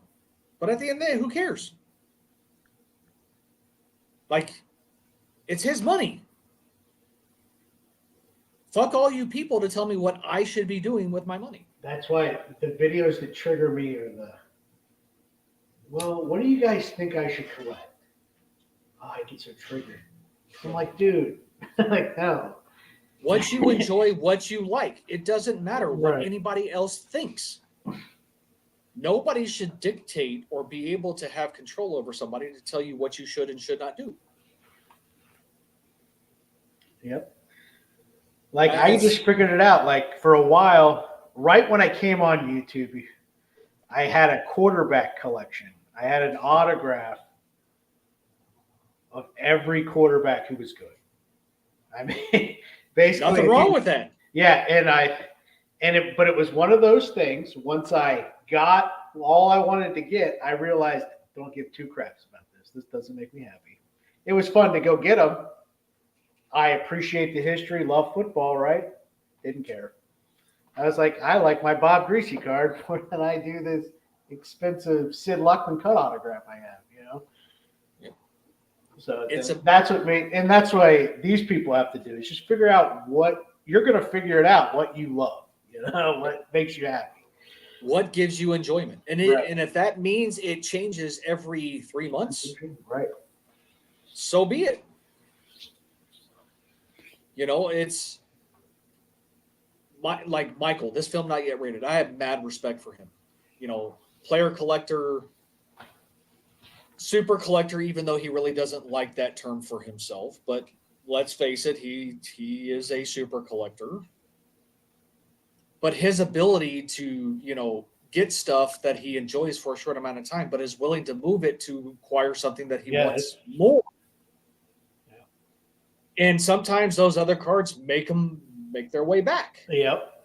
And then he parted with a lot of his collection because he made the conscious decision that he wanted to focus on his financial future and building his nest egg with his wife, where he got rid of some of them. There's nothing wrong with any of that because that's how he chooses to collect. Mm-hmm. And there is not a damn person out there who should be able to tell him any different. Like when he reached out to tell me that he was doing all this, I'm like, please tell me you're not asking for permission. I've gotten that a few times. And he's like, no, I'm not asking for permission, but I'm asking for your opinion. I'm like, dude, you do you. I'm not going to stop being I'm not going to stop being your friend because all of a sudden you decided to make a life choice for the benefit of you and your better half. Like, why would I do that? Why? Who the fuck? What would make me so special to be able to do something like that? Like, no. Which is why I always talk about there should never be a fucking debate about vintage, modern, ultra modern. That debate needs to be squashed because it's not a debate. You do you and let everybody else do what the fuck they want to do and shut the fuck up. Well said, Steve. Debate over. That is what that chats my ass, I think, more than anything. More so now than like the scammers of old and, you know, people coming in with the freaking like a full head of steam and then disappearing, or, you know, sending care packages because you're expecting something back and then all of a sudden you end up like selling shit. Like that's a slippery slope because like I'm speaking for myself, but I know Dave agrees. Brad, I'm pretty sure you kind of feel the same way to a degree. If I send you something that's yours, do with it what you want. But if you decide to move on for it, could you at least let me know? Yeah. Well, that's what I tell them. I was like, hey, you sort of got towards something better. I really want to know about it. Because I'll feel like, hey, I helped you get that. You know, I've told the story before. You know, I sent Ryan an Adrian Peterson absolute memorabilia 2-color patch auto to 5 for Christmas in 2011. A few years later, he's like, I hate to even ask this. He's like, but I have an opportunity to get something in my collection that I've always wanted. This is one of the cards that, will help cement the deal. Any concern? I'm like, dude, look, hey, I gave it to you as a gift for you to do with what you want. Thank you for asking, but of course, if it gets you to whatever that is, 100%. 100%. No worries, no issues, no concerns. I'm not going to sit there and go behind your back and be like, that motherfucker, no. But here we are now, and everybody is segmented still. We talk about community. Community is a group of people that have the same interests. We all have the same interests. We all collect cards. We all collect differently. Dave collects shit. Others collect good stuff. Shit. Just what you need, another printing plate of shit. But none of us should ever. Okay, I take that back. I shouldn't use the term never. We are all entitled to our own opinions, and opinions are fine. But don't try and push your opinions on other people as facts.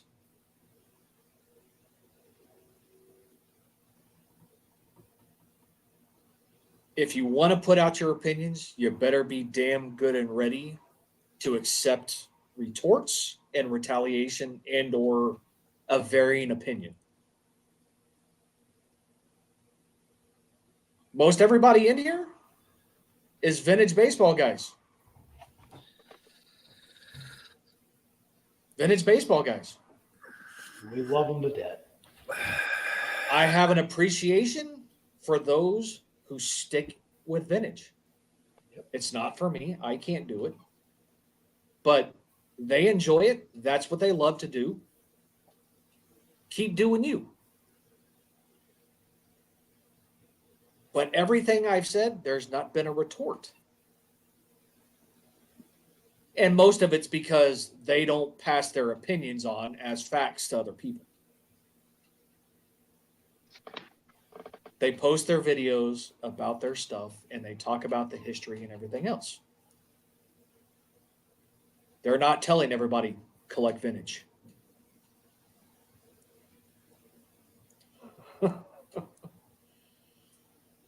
Well played, Dave.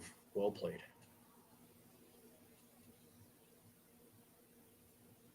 Yes, we all know who it is. Well played.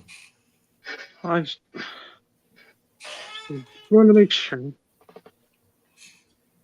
So, 2020 top. Stupid fuckers. what was that, Dave? 2020 tops. You're all stupid for buying it. Yep. The thing I dislike. You said something that I don't exactly jive with. In the sense that it's not laid out a little more. You said you didn't care if somebody collected something for a short period of time, changed up, so on and so forth. That's fine. I get that. Depends on how you go about it, Dave. That's the I knew where you were going. I knew where you were going. want you to leverage, and we've seen specific people leverage themselves into cards. I left that out on purpose. By presenting it as a grail card or something that they really want or something that they've been yearning for a period of time, no matter how short or how long. When you try to make friends in this or any other hobby, to leverage that friendship for a better deal on a card, if you're a male, I hope you fucking get castrated. It's fucking bullshit. And females too, you can whatever sit on the what's the old is it a mace?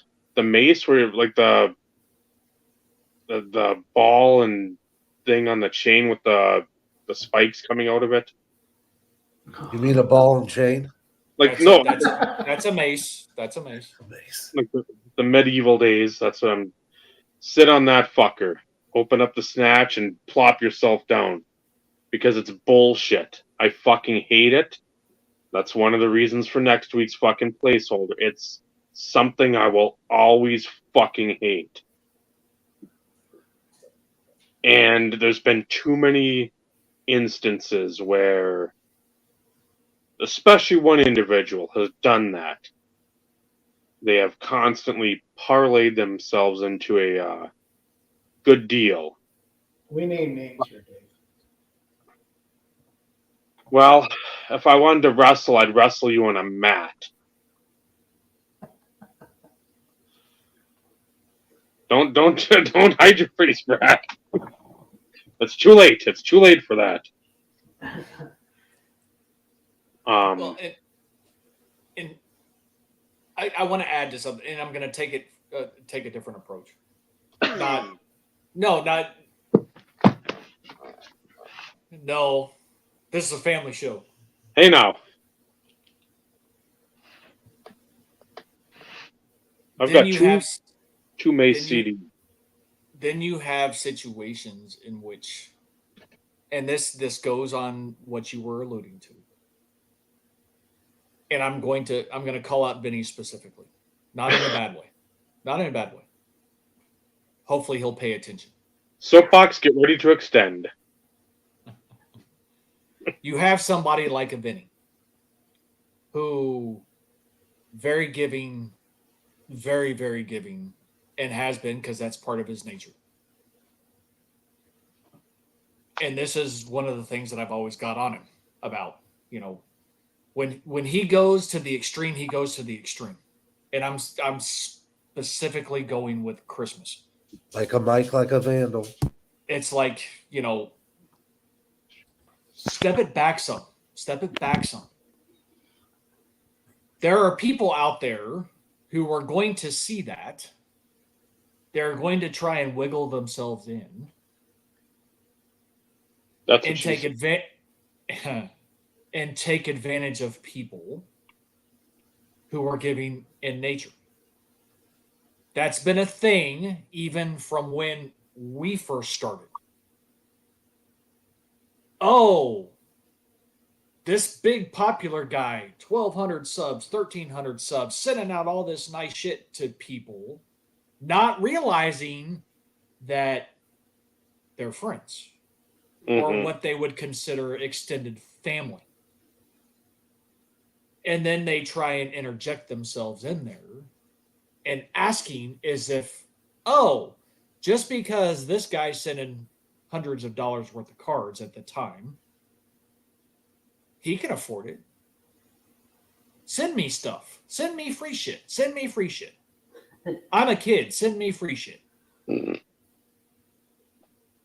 Like, why? At the end of the day, like, the whole objective and what we stand behind here is, making connections, forging relationships, forging friendships. Brad doesn't send shit to people just for the fuck of it. Brad sends it to people he considers friends. Or he's paying somebody back for some random act of kindness. Yeah, I'm going to use the term. Because that's who Brad is. That's how Dave is. That's how a lot of us are. But, like, we don't send shit just to random people. We've put the time, we put in the effort, we've gotten to know each other on a personal level, and we're friends. Like, you don't go to Chicago for the National and room with people that aren't your fucking friends. Like, that's not a thing. Hey, Brad, you're going to National next year. I don't know you, but can I room with you? Huh? Like, no. Like, no. The one advantage that we have now from a YouTube perspective is you post videos on YouTube. The only way that anybody gets to correspond is via comments. All that shit back in the day came in DMs. Because even in my small freaking world, I got a few requests trying to play the kid, or, you know, I'm a single mother, and blah. It's like, go fuck off. You know, it's the same thing. Using relationships to your advantage, which is what you were alluding to, Dave. It's the same thing. It's the same thing. And it's to get free shit. And to me, trying to build a relationship to get free shit is worse than the other. That's my opinion.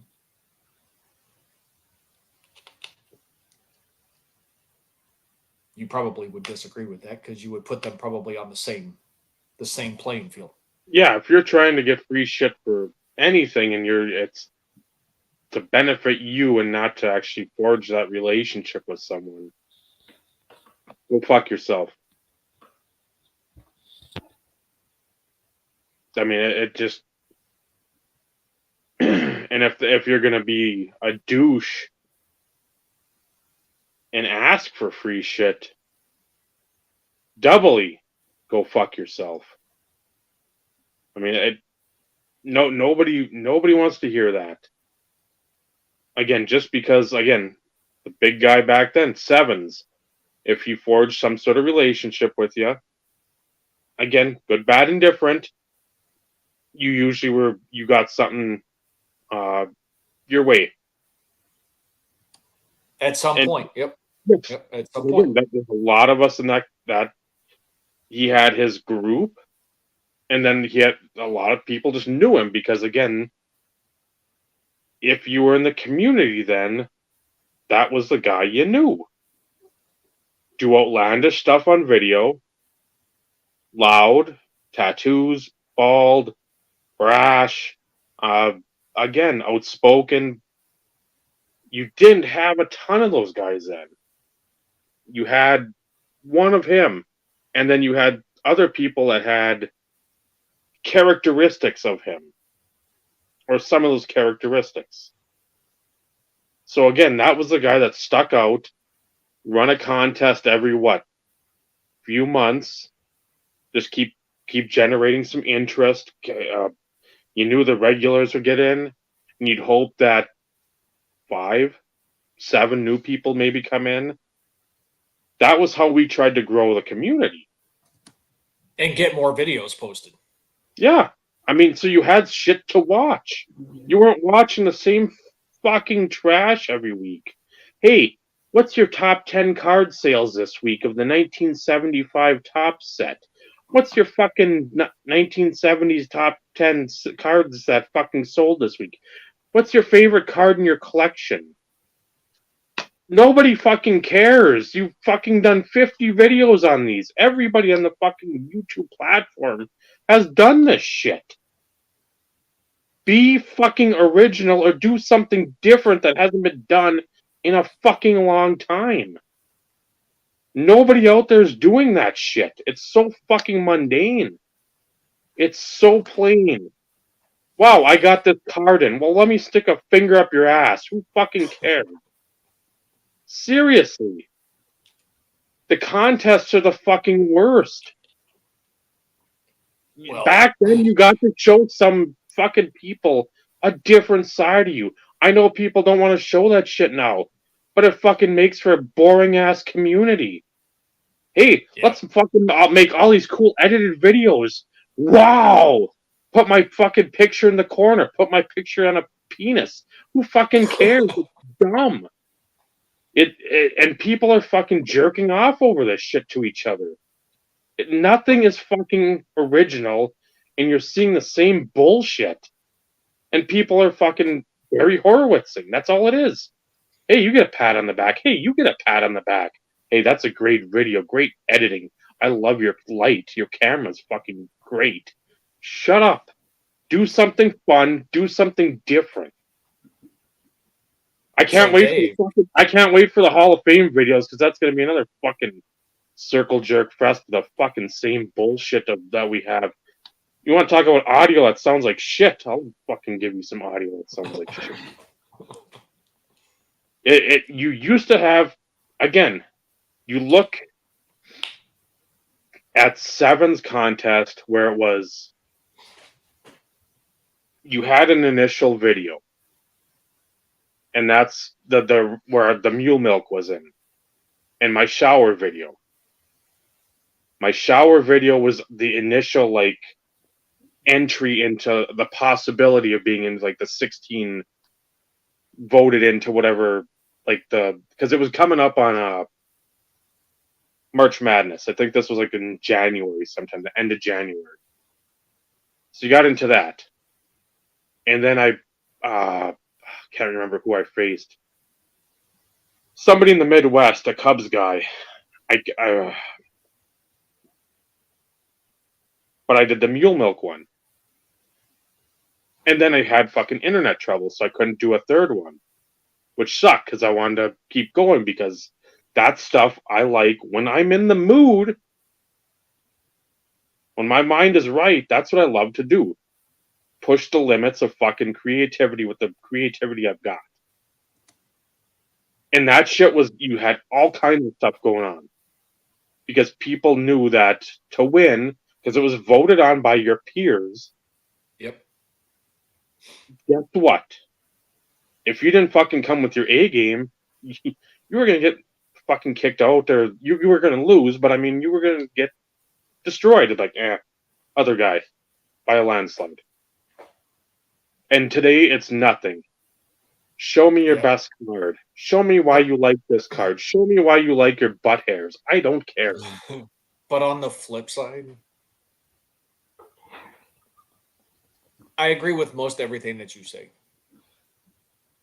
Contest videos are good because it spurns people making stuff. My challenge to everybody in general, and technically it would be for us too, make a contest video to where you're not actually having to give away something for people to actually do something. Nobody should have to feel like they have to give somebody something in order to be a part of something. Granted, that's always been the historical concept of contests or sub-contests or whatever, that somebody's going to get something. Why? Why does it always have to be that way? If you have a great idea for a contest to get some people to make some videos, try it and not have to give away something. If it's original, it gets people thinking, then why not? You shouldn't have to give somebody something for free in order to have them be a part of it. All us old school guys, if we did responses, it was always, you know what? I'm doing this to support so and so. I don't want anything. I'm doing this because I want to support them. I want to get them views. I want to get them additional subscribers, whatever. I'm doing it because I want to do it to help them. I don't want anything in return. I don't need anything in return. And lo and behold, typically when that happened, we wouldn't win, so all was well. But even if we did, it's like most people had our address, they'd still send it anyways. And it's like, why'd you fucking do it? I told you, I don't want to be a part. I don't want in the prizes. I'm doing this because I want to support you. Why can't contest videos nowadays just an original good idea, throw it out there? If people are going to do it, people are going to do it. Nobody should do it because they get a chance to get something for free.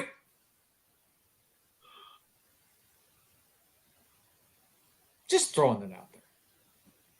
Won't happen because that's what contest videos are all about.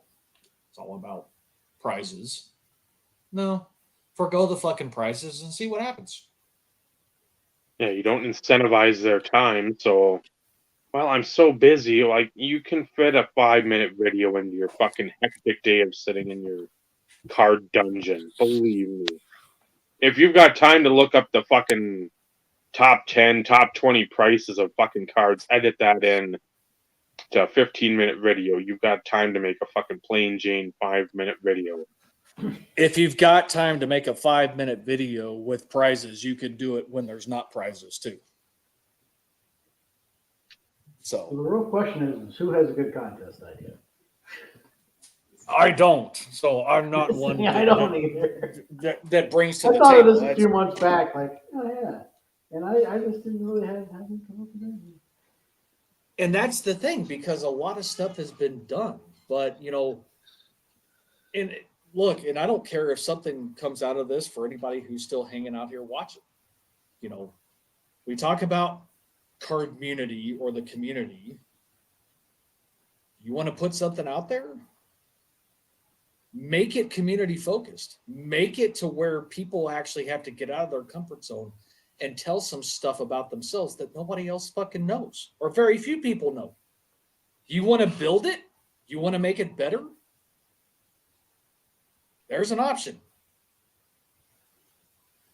Hey, make a video. Tell us 2 or 3 things that most people don't know about you. That spurns conversation. You find other people that may have some similarities, like interests outside of collecting. It's a good way to potentially, you know, make connections, right? See, you're onto something, Steve. You had an idea after all. Because I think, the last contest I ran that I can remember, again, was like the What Makes You You contest. Where it wasn't just based on fucking cards. Because I'm always interested in, like, shit beyond cards. What do you collect beyond cards? What's your hobbies? What do you like to seek out knowledge-wise in your time away from hobby information or hobby time? I know Alan was in there, Zeppo, Stoddy Boy. I think Tyrone had a video. I mean, it only got like 9 responses, but again, at least 9 people took the time to, like, shall we say, pull a curtain back and let people in on, like, what they think or how their brain works, other than, well, what do you think of the centering on this refractor here? I don't know. It looks like a 64. I'm gonna step on your throat. I don't care. Nobody cares. Fucking, again, you have a community. The community isn't solely based on hobby knowledge, ignorance, anything of that ilk. It's based on every one of the characteristics that everyone in this community has, good, bad, or indifferent. And if you're not willing to show that, talk about that. Again, I don't need to hear ad nauseum horrendous stories of, like, if you had shit happen to you, if you went through terrible shit.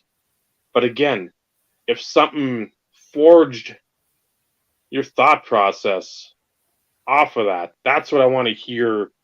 How that changed, how you were before, how you were after. Again, I don't need the gory details of whatever happened. I just want to know prior to and after.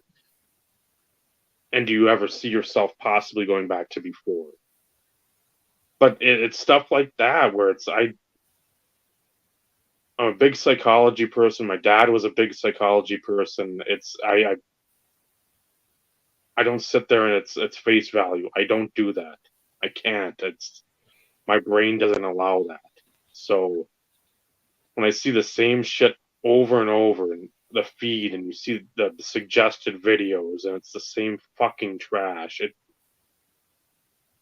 My brain wants to jump out of my fucking skull and just punch these people so fucking hard that they never make a video again. Because they're just so stupid. And again, you can tell that if there's any attempt in trying to be to get outside of their comfort zone, it's a piss poor attempt. Because they try so hard in their other videos. Reading the, not the teleprompter, but the fucking, you type something up on your fucking computer screen. That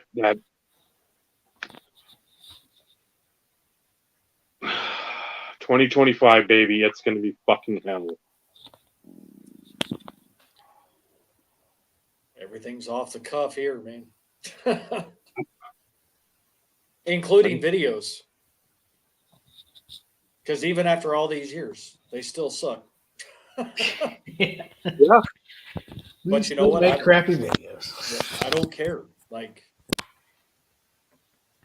it's me. It's who I am. It's the way that I convey it. It's like this sounds bad, and we've said this before. I make them for history more for me. Like, I'm not doing it for visual stimulation for anybody else outside of it's a history for me. And like, I know who's going to watch it. So I know it sounds bad. I don't make it for anybody else. I make it for me. And that's technically what we should all be making them for anyways. It's not to get views. It's not to get likes. It's not to get subscribers. Yes, that's part of it if you're wanting to actually build relationships. But at the end of the day, you're making them for yourself or your children or whatever. But like, that's a bit of a stretch, Jeff. I don't know about that one, man.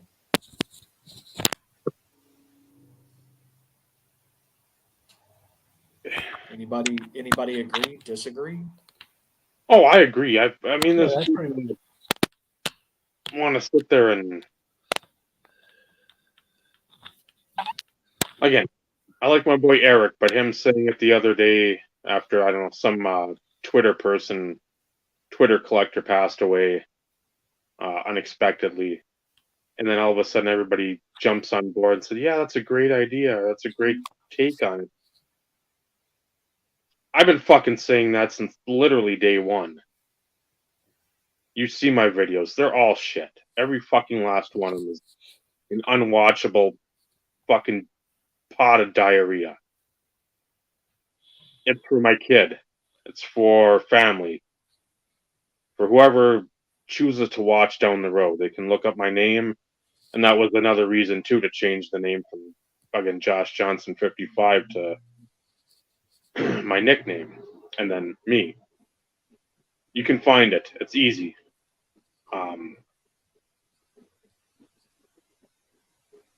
But that's what we've always been about. It's not been about trying to find a sponsor. Trying to find people to like support you or fucking Patreon members or Discord members or fucking whatever you want to fucking throw in the pot. We want to show our collection off, not have it all grainy and staticky, but at least you can see the card, hopefully. Not that we're like inside a cave trying to do a video and you can barely see, like the light from the screen is the only light you have. We just want to drop some knowledge. Hopefully somebody listens. If they don't, fuck it. I mean, keep buying downtown cards. They're going to go up, right? And Dave, did you just tell somebody what not to buy? I probably did. How dare you? It's all right. Make a rant video on me, please. I'll make a response. maybe next week.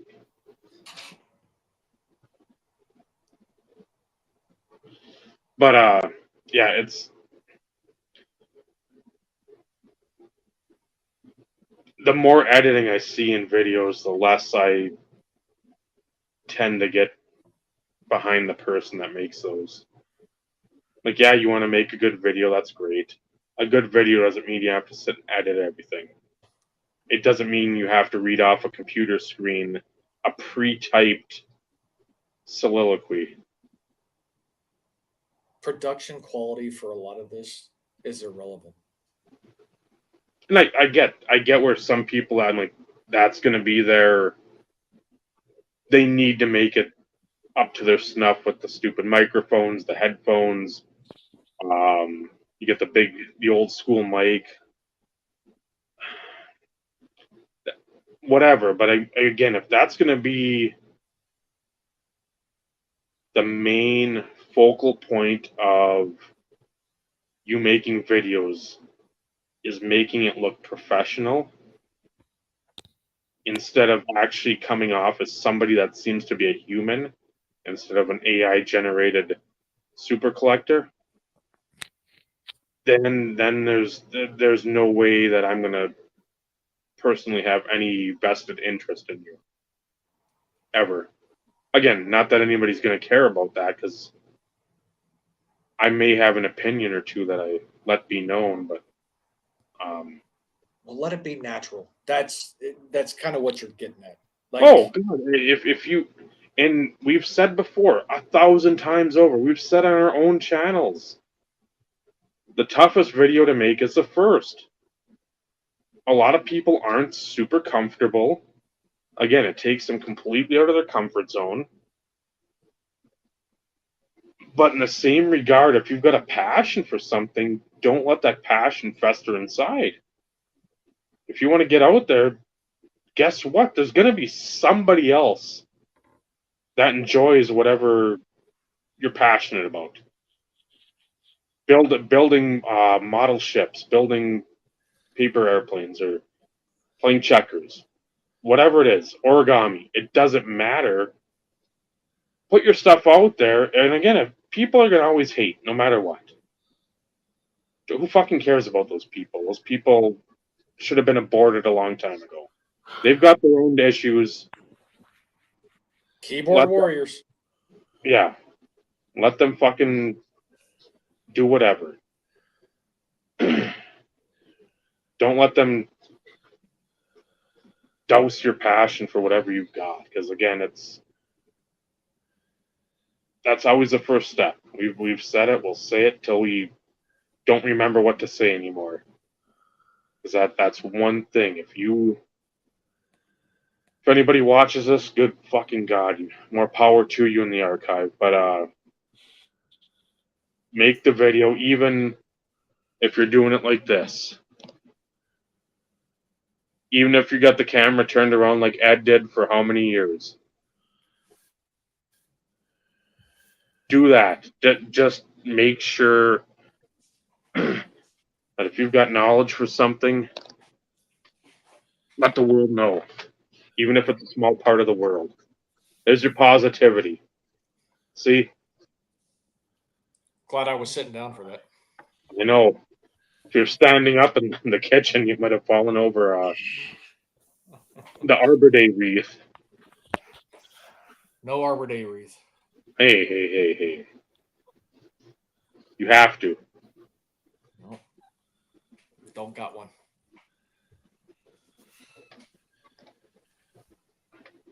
Later, Jeff. Take care, Jeff. Good red green reference there, Jeff. Your stick on the ice. If you ever watch Red Green. I only watch for Harold.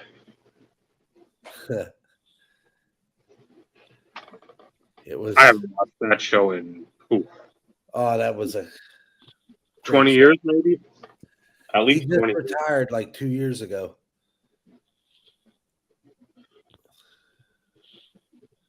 If the women don't find you handsome, at least they can find you handy. That's it. Great way to close it down, Dave. I was Wrap going us up. to soapbox extend for a minute. Go for it. Oh, have at it. Here's the deal. Before Brad goes to sleep. Yeah. Here's the deal. We're grown adults collecting cardboard. I don't care what your socioeconomic whatever is. We're collecting cardboard. Is it that big a deal? Honestly. If I win a card, if I lose a card, I don't care anymore. The thing about this hobby that makes it worthwhile is being able to have 7 people in your phone that you talk to almost every day of your life that started out with cardboard. Oh, wait a minute. We're getting to our mantra at wrapping up the show, what we say every week.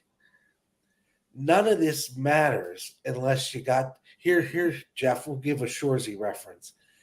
It doesn't mean anything unless you have someone to share it with. As much as my wife probably detests this hobby, she knows it's given me some of the best friends I've ever had in my life. Loyal friends that my kid calls their uncles, I should say. You know, I don't care about your 52 mantle. Stick it where the sun don't shine. Who cares? I will not settle down, Paul. I will not. Another Shorzy reference. I got a bunch of cardboard ruined a couple days ago when water got in my basement. Most people would lose their minds. I don't care. It wasn't the good cards. It was some cards, but it just made me think how I try to protect my collection. But what's a collection if I have no one to share it with? If I can't talk to Joe about Mary Lemieux cards 5 times a week and share it with somebody, who cares? If my daughter thought this hobby was stupid, then what would I have to take her on a 5-day trip with a bunch of dudes? And she said she had the time of her life. And you're worried about up arrows and down arrows and Beckett? Please. You're worried about your top 10? Hello. Go away. You talk about community and family. Show it. Prove it. No, at the end of the day, it's about the stupid cards. Don't make it about the cards.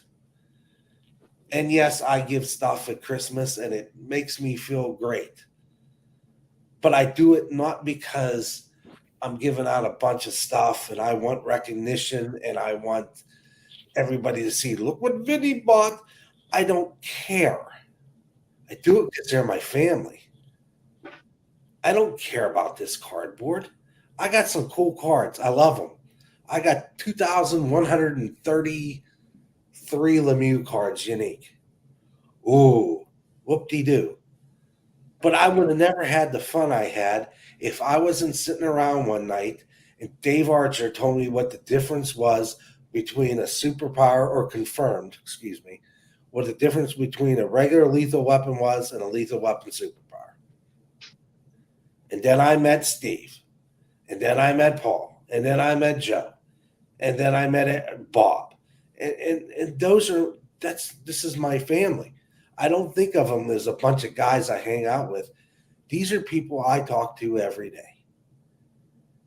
And if it is more about a piece of freaking cardboard, you got a problem. And I understand if it's your livelihood and that's what you got to do. But in the greater scheme of things, if you're not getting people to come in your shop and treating them pretty decent, like family, how good are you going to do? All of it will go away one day. Be good to people. Hang out with people. Do things the right way in this hobby. But that's your choice. I'll do it my way. I really don't care what you do. That's the other thing. I really don't care if you got $1 billion and 65 million mammals sitting in a shoebox. Don't care. Because you could still be a dick. And I've seen a lot of dicks in this hobby. Well, let me rephrase that. A lot of jag-offs. Because God, that could be taken the wrong way. You said it. I know. But it's why I'm retracting the soapbox and reiterating the word. But my point is, don't be a jag-off. Try to do this hobby for a good reason. Collect what you love.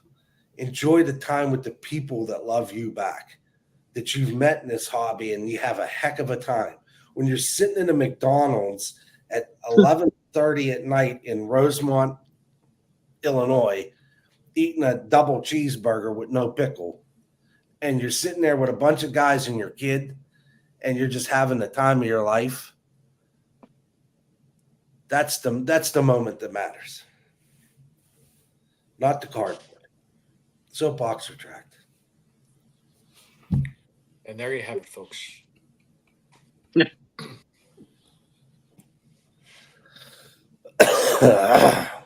With that, Wrap us up, Dave. Tybo on it.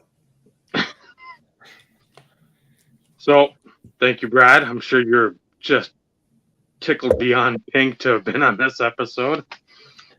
Oh, it actually went pretty well. One of our more coherent.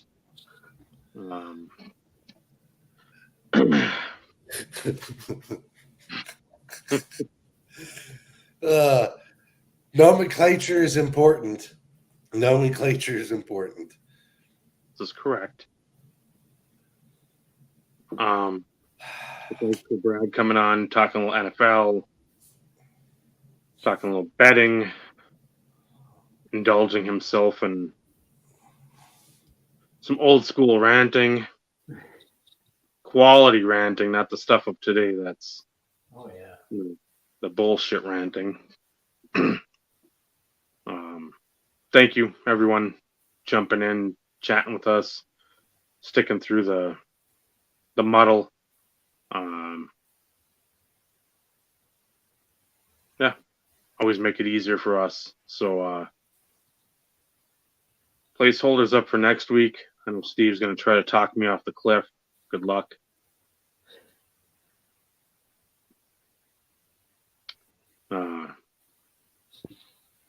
I gotta go see what it is. When the placeholder for next week's show comes out before this week has even started, that usually means gloom and doom is abound, which that's fine. Right, Steve? Right, Dave? Again, you're always right. It's like, Steve, come on. It's a family I don't show. know. I don't know what you're talking about. I'm just a tourist. Okay, Willis. I'm just a tourist.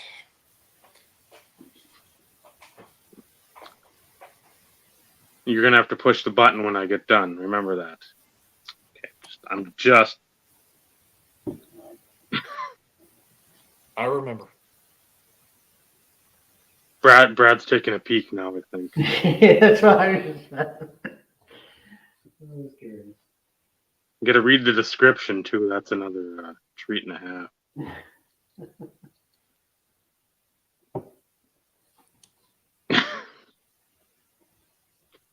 So, for Brad, for Vincenzo, for Steve, I'm Dave. This has been the Instant Revolution podcast. Remember, collecting cards, wonderful hobby. The friendships that you forge during the collecting times, that's what really matters. Good night, everyone. Good night, everybody. Happy birthday, Dad.